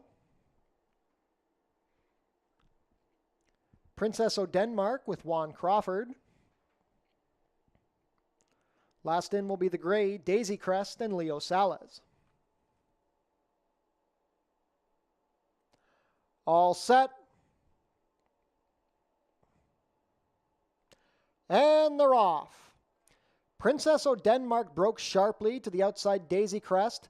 Flawless Quality looking for position with Spectacular Force. Along the inside is Rohis, and towards the back early is Champagne Krista. Princess of Denmark is leading the way, 1.5 lengths better than Spectacular Force. Third on the inside is Flawless Quality. It's a gap of 3 to Daisy Crest, who's racing on the outside of Champagne Krista, and the new trailer is Rohis. The opening quarter was 22-4. It's a quick pace being set by Princess of Denmark, now being pressed by Spectacular Force. These two have opened up 5 lengths on Flawless Quality, the 1-5 favorite, who's about to be joined by Daisy Crest. Champagne Krista racing in 5th, and still at the back is Rohis. Midway round the turn, Spectacular Force has comfortably overtaken Princess of Denmark as they complete the half in 46-2. Daisy Crest is moving well in 3rd. Flawless Quality going to have to pick up the bit. Well back to Champagne Krista and Rohis. They swing for the drive. It's Spectacular Force up by 3. Daisy Crest is into 2nd. Tired on the inside, Princess of Denmark. Then we have Flawless Quality. It's Spectacular Force up by 5. Daisy Crest racing well in 2nd, but no match for Spectacular Force. Spectacular Force and Fraser Abley, a comfortable winner here. The margin is going to be 4. Spectacular Force over Daisy Crest. 3rd was Flawless Quality, then Princess of Denmark, 6.5 and 119-1.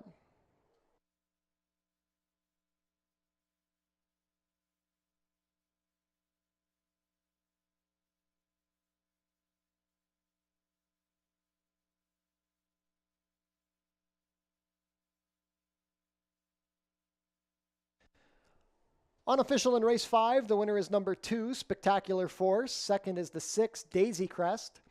3rd, number 3, Flawless Quality. And 4th, number 5, Princess of Denmark. Unofficial race 5 order, 2, 6, 3, 5.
Now returning to the walking ring winner's circle, the unofficial winner of today's 5th race, number 2, Spectacular Force.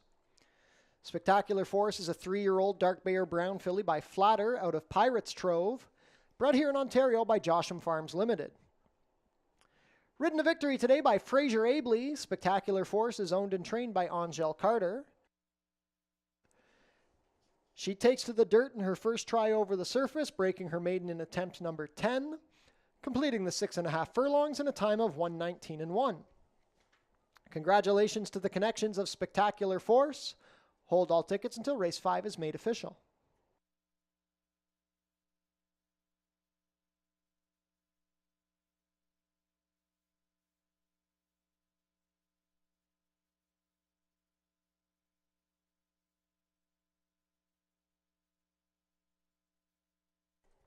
It's official. Prices are up. Spectacular Force returns $11.50 to win, $7.30 and $2.10. Second, number 6, Daisy Crest, $12.60 to place, $2.70. Third, number 3, Flawless Quality, $2.10 to show. $2 Exacta, $2.6, $72.50. The $1 Try, $2.63, $77.05. $1 Super, $2.635, $204.10. $2 Double, 1-2, $59.80. The $1 Pick 3, $125.55. $1 Early Pick 4, $1,934 even. And the $1 Early Pick 5, $7,850.15.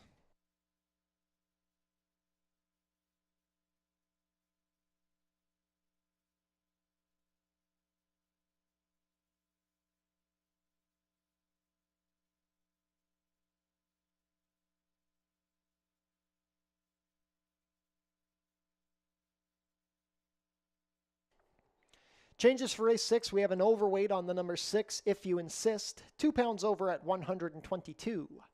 17 minutes to post.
And we have a couple of more winners for the non-winning ticket prize draw.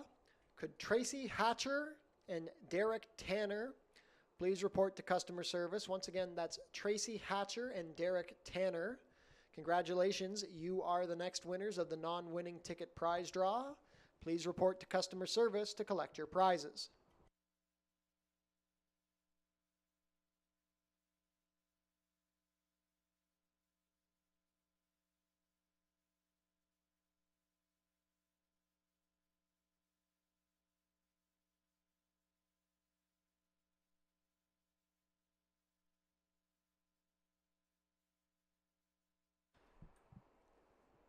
And let's head down to customer service and take a look at the happenings at the costume contest.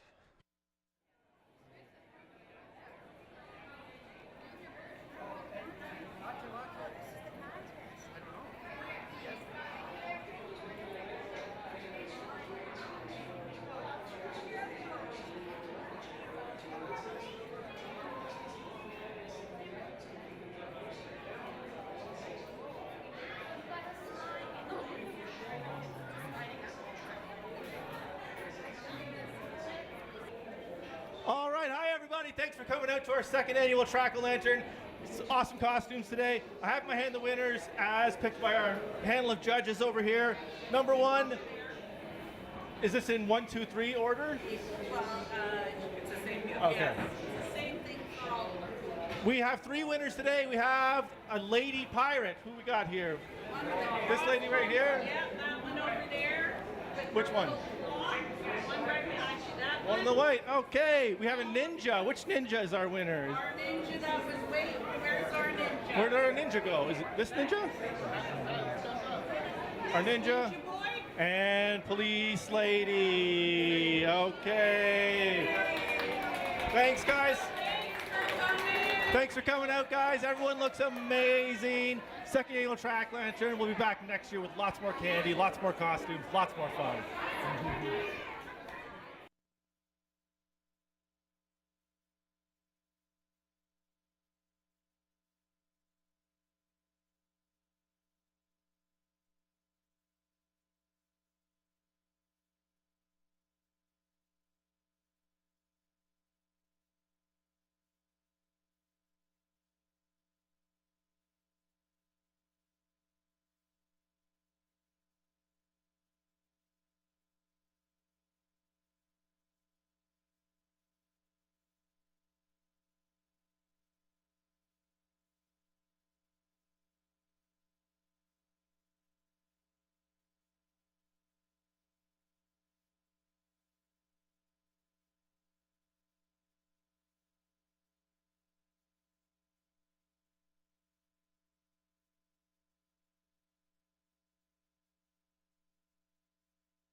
Race 6 up next, an allowance event here for non-winners of 2 life, distance of 6.5 furlongs here on the main track. And we'll kick things off here with a fresh face in the form of the number 4, My Munnings Model. First off, the claim today for trainer Steve Churkop. Was able to win here just last week with Princess Mayfair. We'll look for his second win here at the meet with this horse who last time out tried the mile on the 16th on the Tapeta up at Woodbine and had been kind of dabbling between that distance and 7/8. Was 4th best last time out, but only missed by a length and a half. Has been very forward in those last several efforts, and while he's going to try dirt for the first time, at least on the top side, you see a ton of dirt pedigree there being by Munnings. And I have a feeling that they claim this one, maybe thinking about their winter plans and past winters. Steve has spent his time at Penn National. Maybe this is a horse that they're trying to gear up for their season once they leave here from Canada. So My Munnings Model, the top pick in here.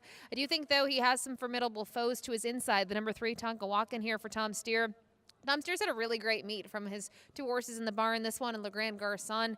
8 for 10 in the money, 3 of which have been wins. And this guy was able to graduate 2 starts back. Did it very impressive, was very game in that event. And then last time out, he faced winners for the first time, and he wasn't forward like we saw him in that maiden score over the mud last time out. He closed from off of it. He was just second best behind Absolute Chairman, who had a little bit more, I guess, depth under him at that point in his career. So I like Tucker walking against this spot. Last time out, also note, that was non-winners of 3 life. today against non-winners of 2. And then finally, the number 2 Long Rose Gamble, this one for Roy Augustino. Very nice maiden score, 2 starts back over the mud. This horse was getting onto the dirt for the first time, and that can be tough in itself. But then to be on an off track, he was able to handle it quite nicely, was comfortable setting just a length or 2 off the pace early on. Then when called upon, he opened up on the field at a really big price. He was 22-1 in that spot. And more recently, he technically finished 4th, but moved up to 3rd place in there due to a disqualification of the 3rd place finisher who didn't get a fair start in the race. I thought it was kind of a change of tactics, but they took a shot, right? They stretched out to 1 mile and 1/16 on the mud. They let him go to the front, and he did tire. So he's an interesting one, especially with that experience over the off-going and then now cutting back to a 1-turn distance today. So for me, I think these 3 are certainly ones to use if you're looking at the late double. It's a wide open event here, more than maybe the morning line suggests. But we'll see what the newcomer can do. The number 4, My Munnings Model on top, followed by the number 3, Tonkawankan, and finally the 2, Long Rose Gamble. Good luck.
Field is making their way on track for today's 6th race. Race 6 is an allowance race for 3-year-olds and up, which have never won 2 races. Traveling a distance of 6 1/2 furlongs, competing for a purse of $24,600.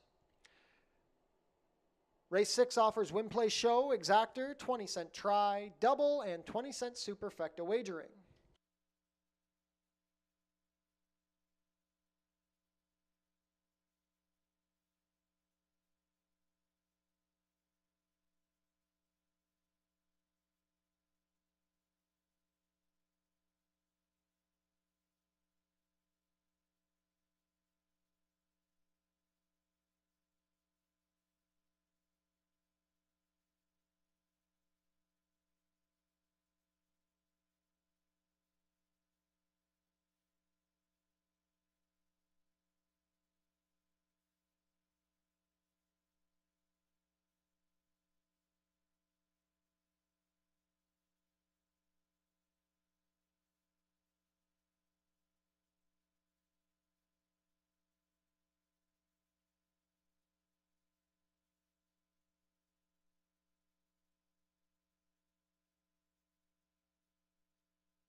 Race 6 post parade, number 1 is Seattle Down Under.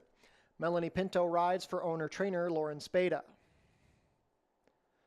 Number 2, Lawn Rose Gamble. Edgar Zenteno riding for trainer Roy Agostino and owner Born to Run Racing Stable. Number 3 is Tonka Wakan. Fraser Abley pilots for trainer Tom Steer and owner Richard Walpole. Steve Chirkop owns and trains the number 4, My Munnings Model. The rider is Leo Salas. Number 5 is Defogger. Kirk Johnson rides for trainer Ken Albu and owner Pier 1 Stables. Completing the field, number 6, If You Insist.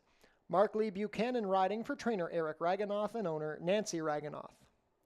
Late double wagering offered here in race 6.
Field for race 6, set to head behind the starting gate. It is now post time. 4 to 5 favorite is the Woodbine Shipper, number 4, My Munnings Model. This race kicks off the late double on today's card. First to come up will be Seattle Down Under with Melanie Pinto.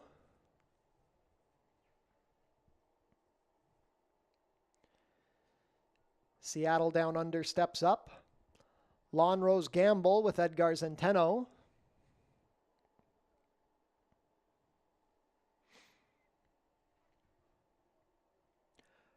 Tonka Wakan and Fraser Abley.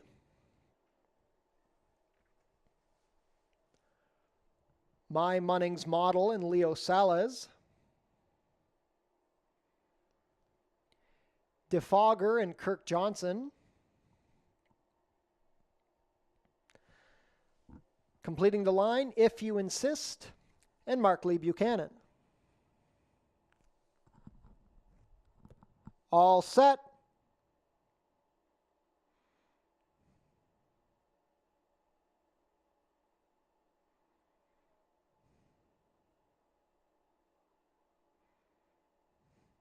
And they're off. DeFogger broke well. Tonka Wakan showing speed from the center, and on the far outside, If You Insist is making a bid for the early lead. It's going to be If You Insist clearing as they race out of the chute. DeFogger is second. Coming off the inside is My Munnings Model. Tonka Wakan racing between horses with Lawn Rose Gamble along the rail, and now working to the outside is Seattle Down Under.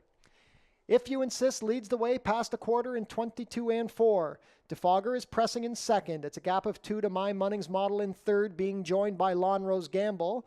Then we have Tonka Wakan and Seattle Down Under at the back as they race into the turn. 3 furlongs to travel. It's If You Insist up by a length over DeFogger.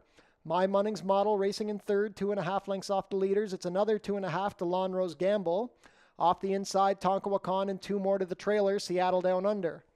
The half was 45 and 4. They swing for the drive. It is still If You Insist, now being pressured by DeFogger. My Munnings Model swings to the far outside, has 3 lengths to make up and 1/8 of a mile to do it. DeFogger and Kirk Johnson have taken the lead from If You Insist, who's fighting back along the rail. My Munnings Model not going to do it today. It's DeFogger on top. If You Insist trying, but DeFogger going better.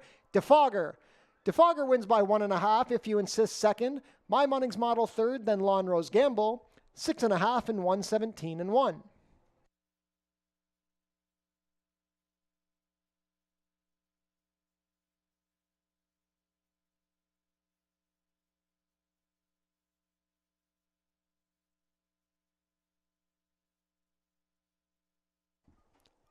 Unofficial in race 6, the winner is number 5, DeFogger. Second is the 6, If You Insist.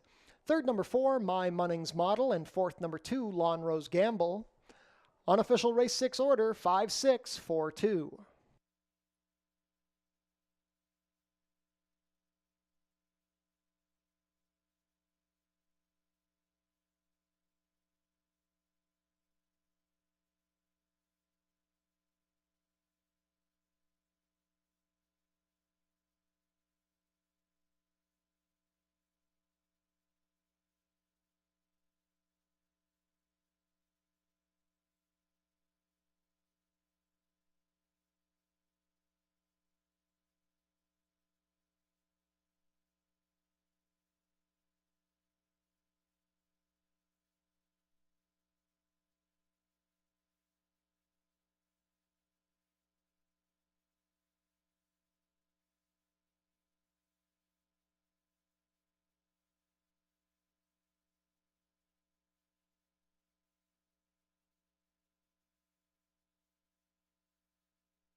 Now returning to the walking ring winner's circle, the unofficial winner of today's 6th race, number 5, Defogger. Defogger is a 4-year-old bay gelding by Frack Daddy out of Keisha's Spirit, bred here in Ontario by Laurel Byrne. Ridden to victory today by Kirk Johnson, Defogger is trained by Ken Albu for Pier 1 Stables. First win of the season and second lifetime win for Defogger. He completes the 6.5 furlongs in a time of 1:17.1. Congratulations to the connections of Defogger. Hold all tickets until race 6 is made official.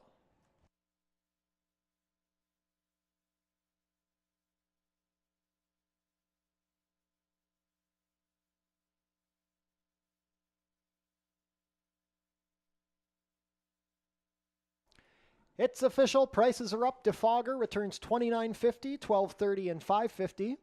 Second, number 6, If You Insist, $8.50 to place, $5. Third, number 4, My Munnings Model, $2.10 to show. $2 exacta, 5.6, $197.30. The $1 try, 5.64, $266.35. $1 super, 5.642, $942.40. $2 double, 2.5, $144.50. And the $1 pick 3, $392.55.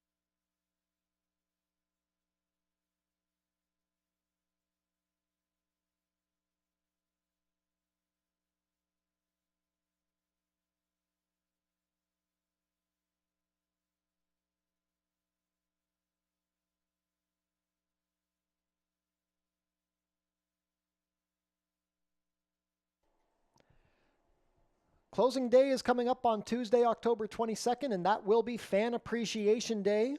Post time will be 12:20. We'll have free programs, prize draws between races, and a mandatory payout in the Jackpot High Five.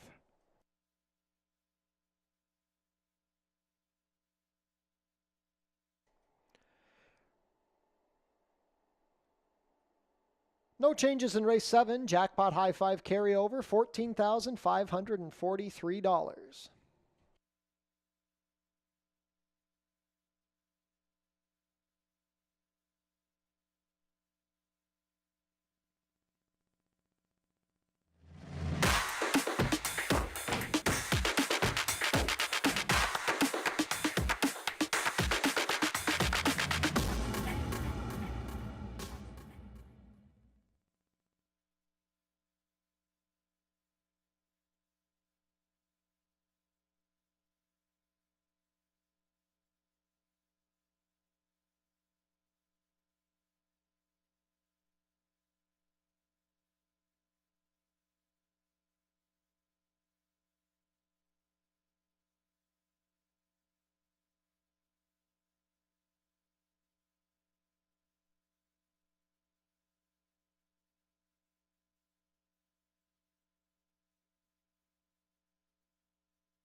Well, it's been a good day for upsets so far on the Thanksgiving program. We still have one race left, and it's a full field here going postward in the 7th. A claiming event for fillies and mares, non-winners of 3 life, in for the $4,000 tag, and this race will be contested at 6 furlongs on the main track. I mentioned full field, 9 going postward.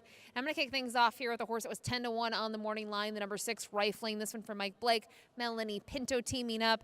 She's just really been consistent to this point in her career, and I thought last time out she was a well-met second behind Signature Ring, who that name might ring a bell, was able to take the opener here on the program. I think in terms of her trip, she's obviously going to need some pace help, but she can be a little bit more forward. We saw that 2 starts back with fractions that were still moderate in that spot. And the question is the off track. She's got a really nice Tomlinson number. Her one time over the off going was a poor performance. She was 5th, but I think she can face considerably tougher in that group when you look who had won that. Tamana, Speedy Johnny's the feather, just tougher fillies and mares than she's going to tackle today. And I just love her recent form. She seems to have woken up a little bit in those last 2. So Rifling on top for me. Underneath the number 5, Ash Carnelli, I will be honest, just had a little bit of a temper tantrum in the saddling enclosure, but she seems to have settled nicely. She's trained by Nick Maloney Jr., who was the winning trainer today on the opener. I mentioned the name already, Signature Ring. Ash Carnelli has early foot. We saw that last time out, and I would be lying if I said I liked her last time out. I did not. I thought she was more of a turf horse based on her pedigree and what we had seen, but she was really something else last time out. She got a huge figure of 59, which towered over her maiden figure that she was able to graduate here on the turf course, and she drew clear to win. She won by 5.5 when it was all said and done. She didn't necessarily face as deep as a field in terms of competition and just the number of runners, but I thought it was a really nice performance from her. They didn't go that quick early on, though, so very curious to see what's going to happen here, what sort of trip she'll be able to work out, and how she will like the off-going. Finally, underneath the number 4, this one can run. This one for Julie Mathis. Haven't seen this one since July 22nd when this one was 3rd behind Strike the Pose and getting ahead. She's faced tougher in those last couple, and if you key in on the race 2 back, I know it was a long time ago, look at the winner, Chrome's Big Break, who scored an upset here today in the 2nd race, a consistent type who's won 6 races this meet, and this one was really close to her. It was all said and done. So I think this one with Alexis Sanchez, very sneaky in the spot, especially at the right price. But a wide open race here to end our card. We'll see you again tomorrow with an 8-race program. Good night.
Field is making their way on track for today's 7th and final race. Race 7 is a claiming race for fillies and mares 3-year-olds and up, which have never won 3 races.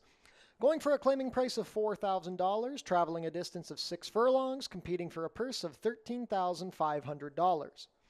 Race 7 offers win, play, show, exactor, 20-cent try, 20-cent super, and 20-cent jackpot high five wagering. The carryover is $14,543.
Race 7 Post Parade, number 1 is Yoga. Mark Lee Buchanan rides for trainer Eric Raganoff and owner Bruno Schickadans.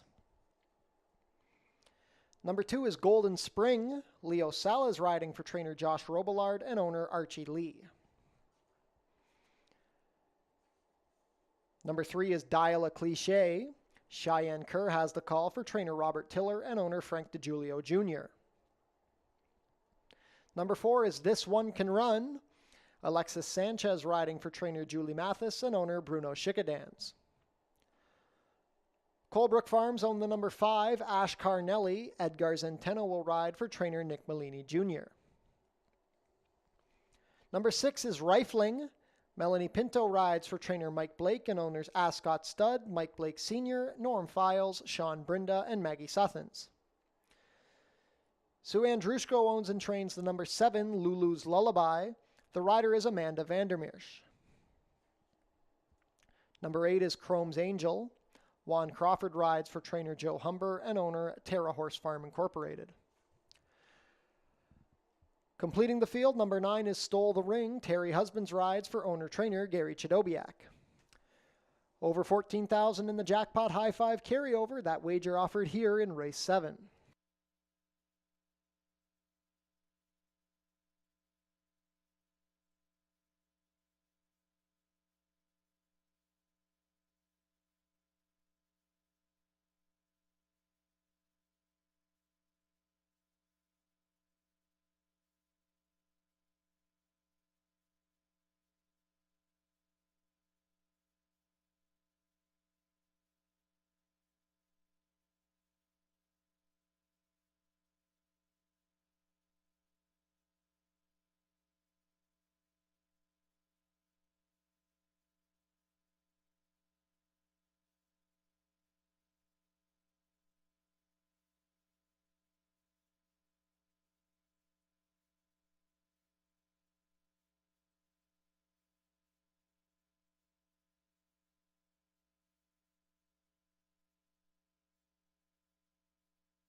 Starting gate moving into position. Not much time left to get your race 7 wagers in. Jackpot high 5 carryover in excess of 14,000.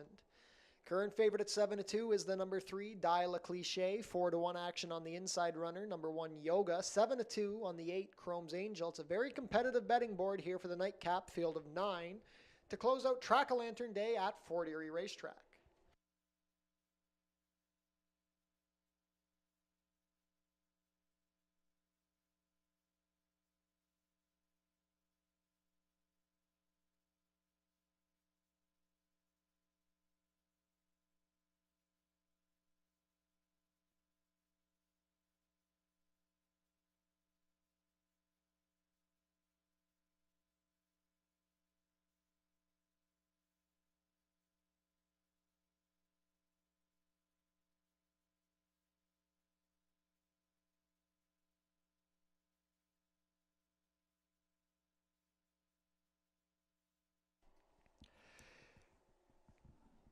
Field for race 7 is behind the starting gate. It is now post time, set to begin loading for the nightcap.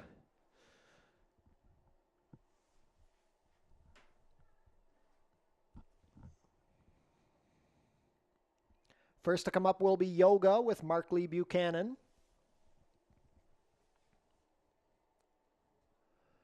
Golden Spring and Leo Salas. Dial a Cliche with Cheyenne Kerr.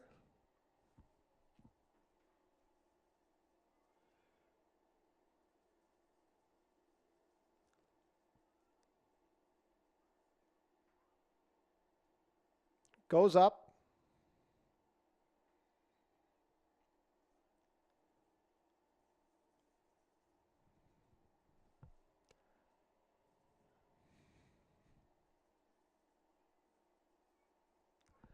This one can run with Alexis Sanchez to gate 4. Ash Carnelli and Edgar Zenteno, 5-2 favoritism as they step in. Rifling and Melanie Pinto.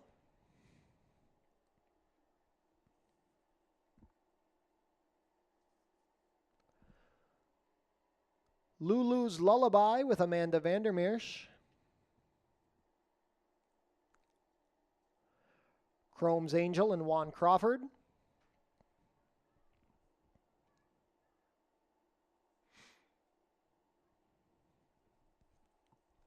Last up will be Stole the Ring and Terry Husbands.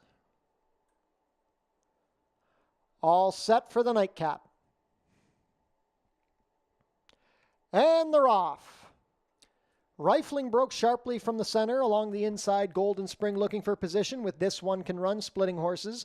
Fourth saving ground is Ash Carnelli. Then we have a trio of Chrome's Angel racing in between Stole the Ring and Dial a Cliche. And the early trailer will be Lulu's Lullaby. Midway down the backstretch, it's a speed duel up front between Golden Spring and This One Can Run. They've opened up 3 lengths on Ash Carnelli, who's racing on the inside of Rifling. Dial a Cliche is moving well along the inside into third as they race past the opening quarter in 22 and 3. Lulu's Lullaby is now racing alone, 3 lengths better than the trailing pair of Stole the Ring and Chrome's Angel. This One Can Run now edging clear of Golden Spring, but about to be taken on by Ash Carnelli and Rifling. Dial a Cliche is well spotted behind this trio, just needs somewhere to run. Lulu's Lullaby also trying to wind up. The half was 46 and 2. They swing for the drive, and they're 4 across the track. Rifling and Ash Carnelli exchanging bumps. Dial a Cliche down the outside. Wider still, Lulu's Lullaby is moving well. It's Ash Carnelli and Rifling. Here comes Dial a Cliche drifting out. Lulu's Lullaby is there, still 4 across the track. Ash Carnelli, Dial a Cliche, Ash Carnelli, Dial a Cliche, Ash Carnelli and Dial a Cliche in the photo. Third was Rifling and Lulu's Lullaby, then Stole the Ring came running 6 furlongs and 113 flat. Photo finish in the nightcap.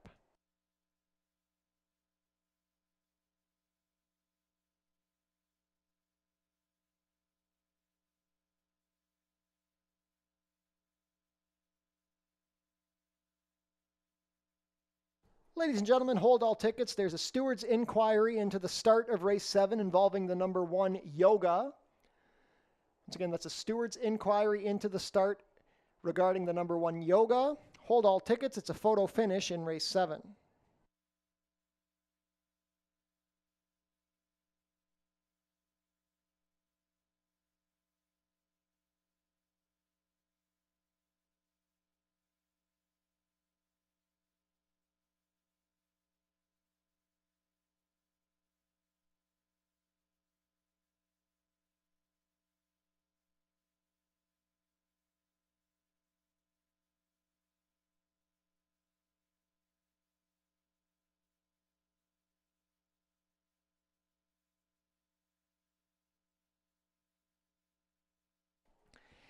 In the photo, it's the number 5, Ashkar Nelly, over the number 3, Dial a Cliche, third number 6, Rifling, and fourth number 7, Lulu's Lullaby. Unofficial race 7 order, 5367. Hold all tickets. Steward's inquiry into the start is ongoing. That involves the number 1, Yoga, who did not come out of the gate.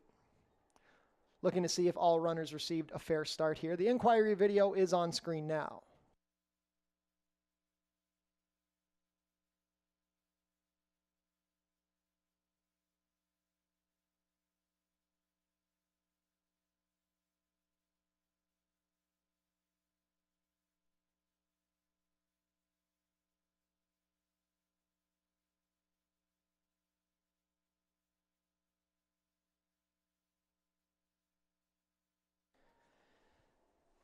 Inquiry has concluded. Stewards have ruled that number 1, Yoga, did receive a fair start. She refused on her own accord, so there will be no change in race 7. Race 7 results will remain as posted. There will be no change. Yoga did receive a fair start.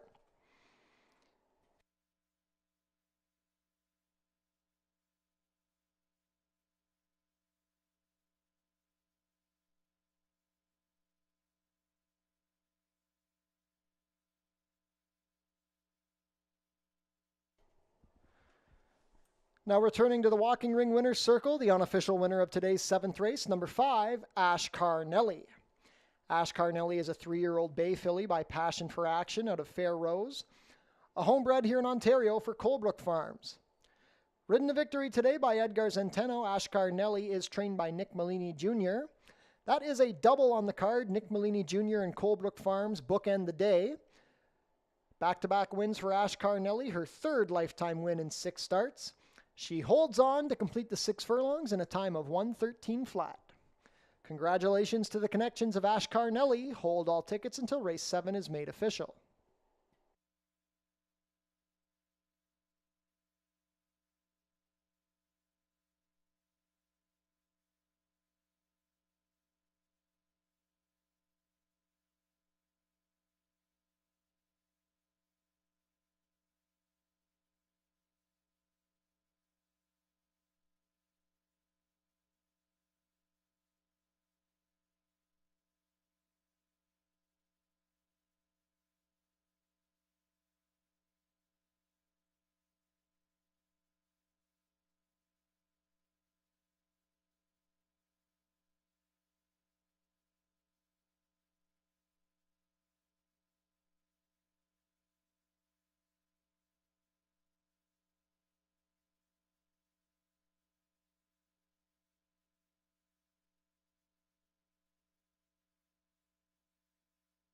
And race 7 is now official.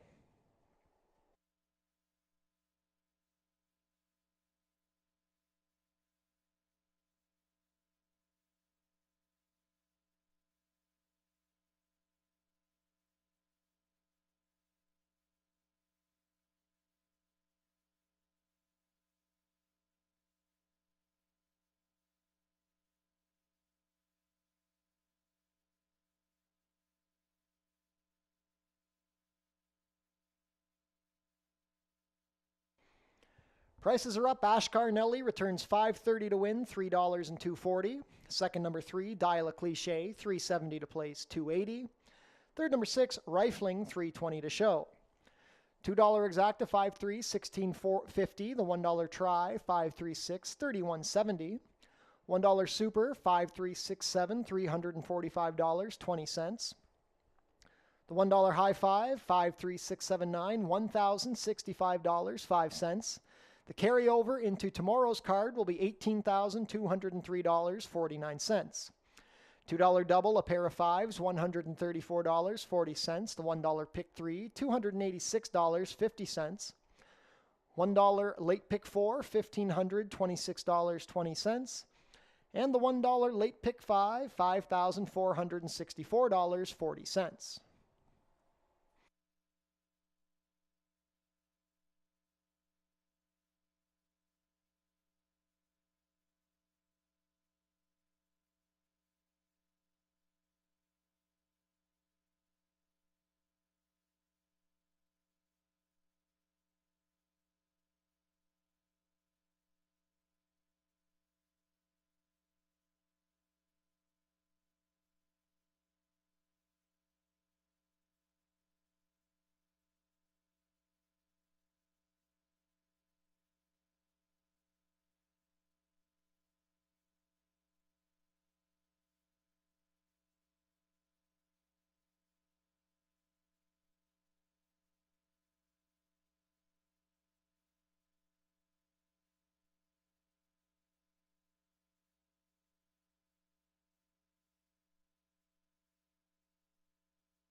On screen now, the win photo from race 7.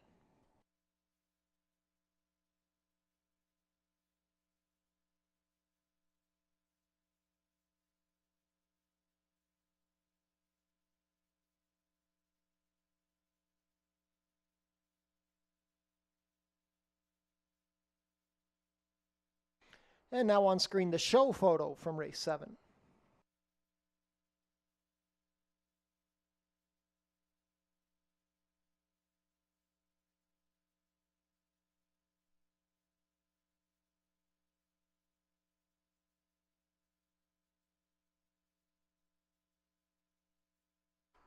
We had a claim out of race 7, the number 1 Yoga, claimed by Robert and Nancy Warner, moves to the barn of trainer Robert Warner.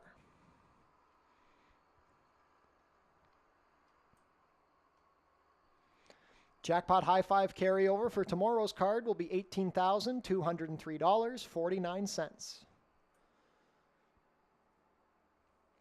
Racing will resume tomorrow at Fort Erie. First post will be 12:20. Visit our website, forterieracing.com, for information about everything going on here at the track.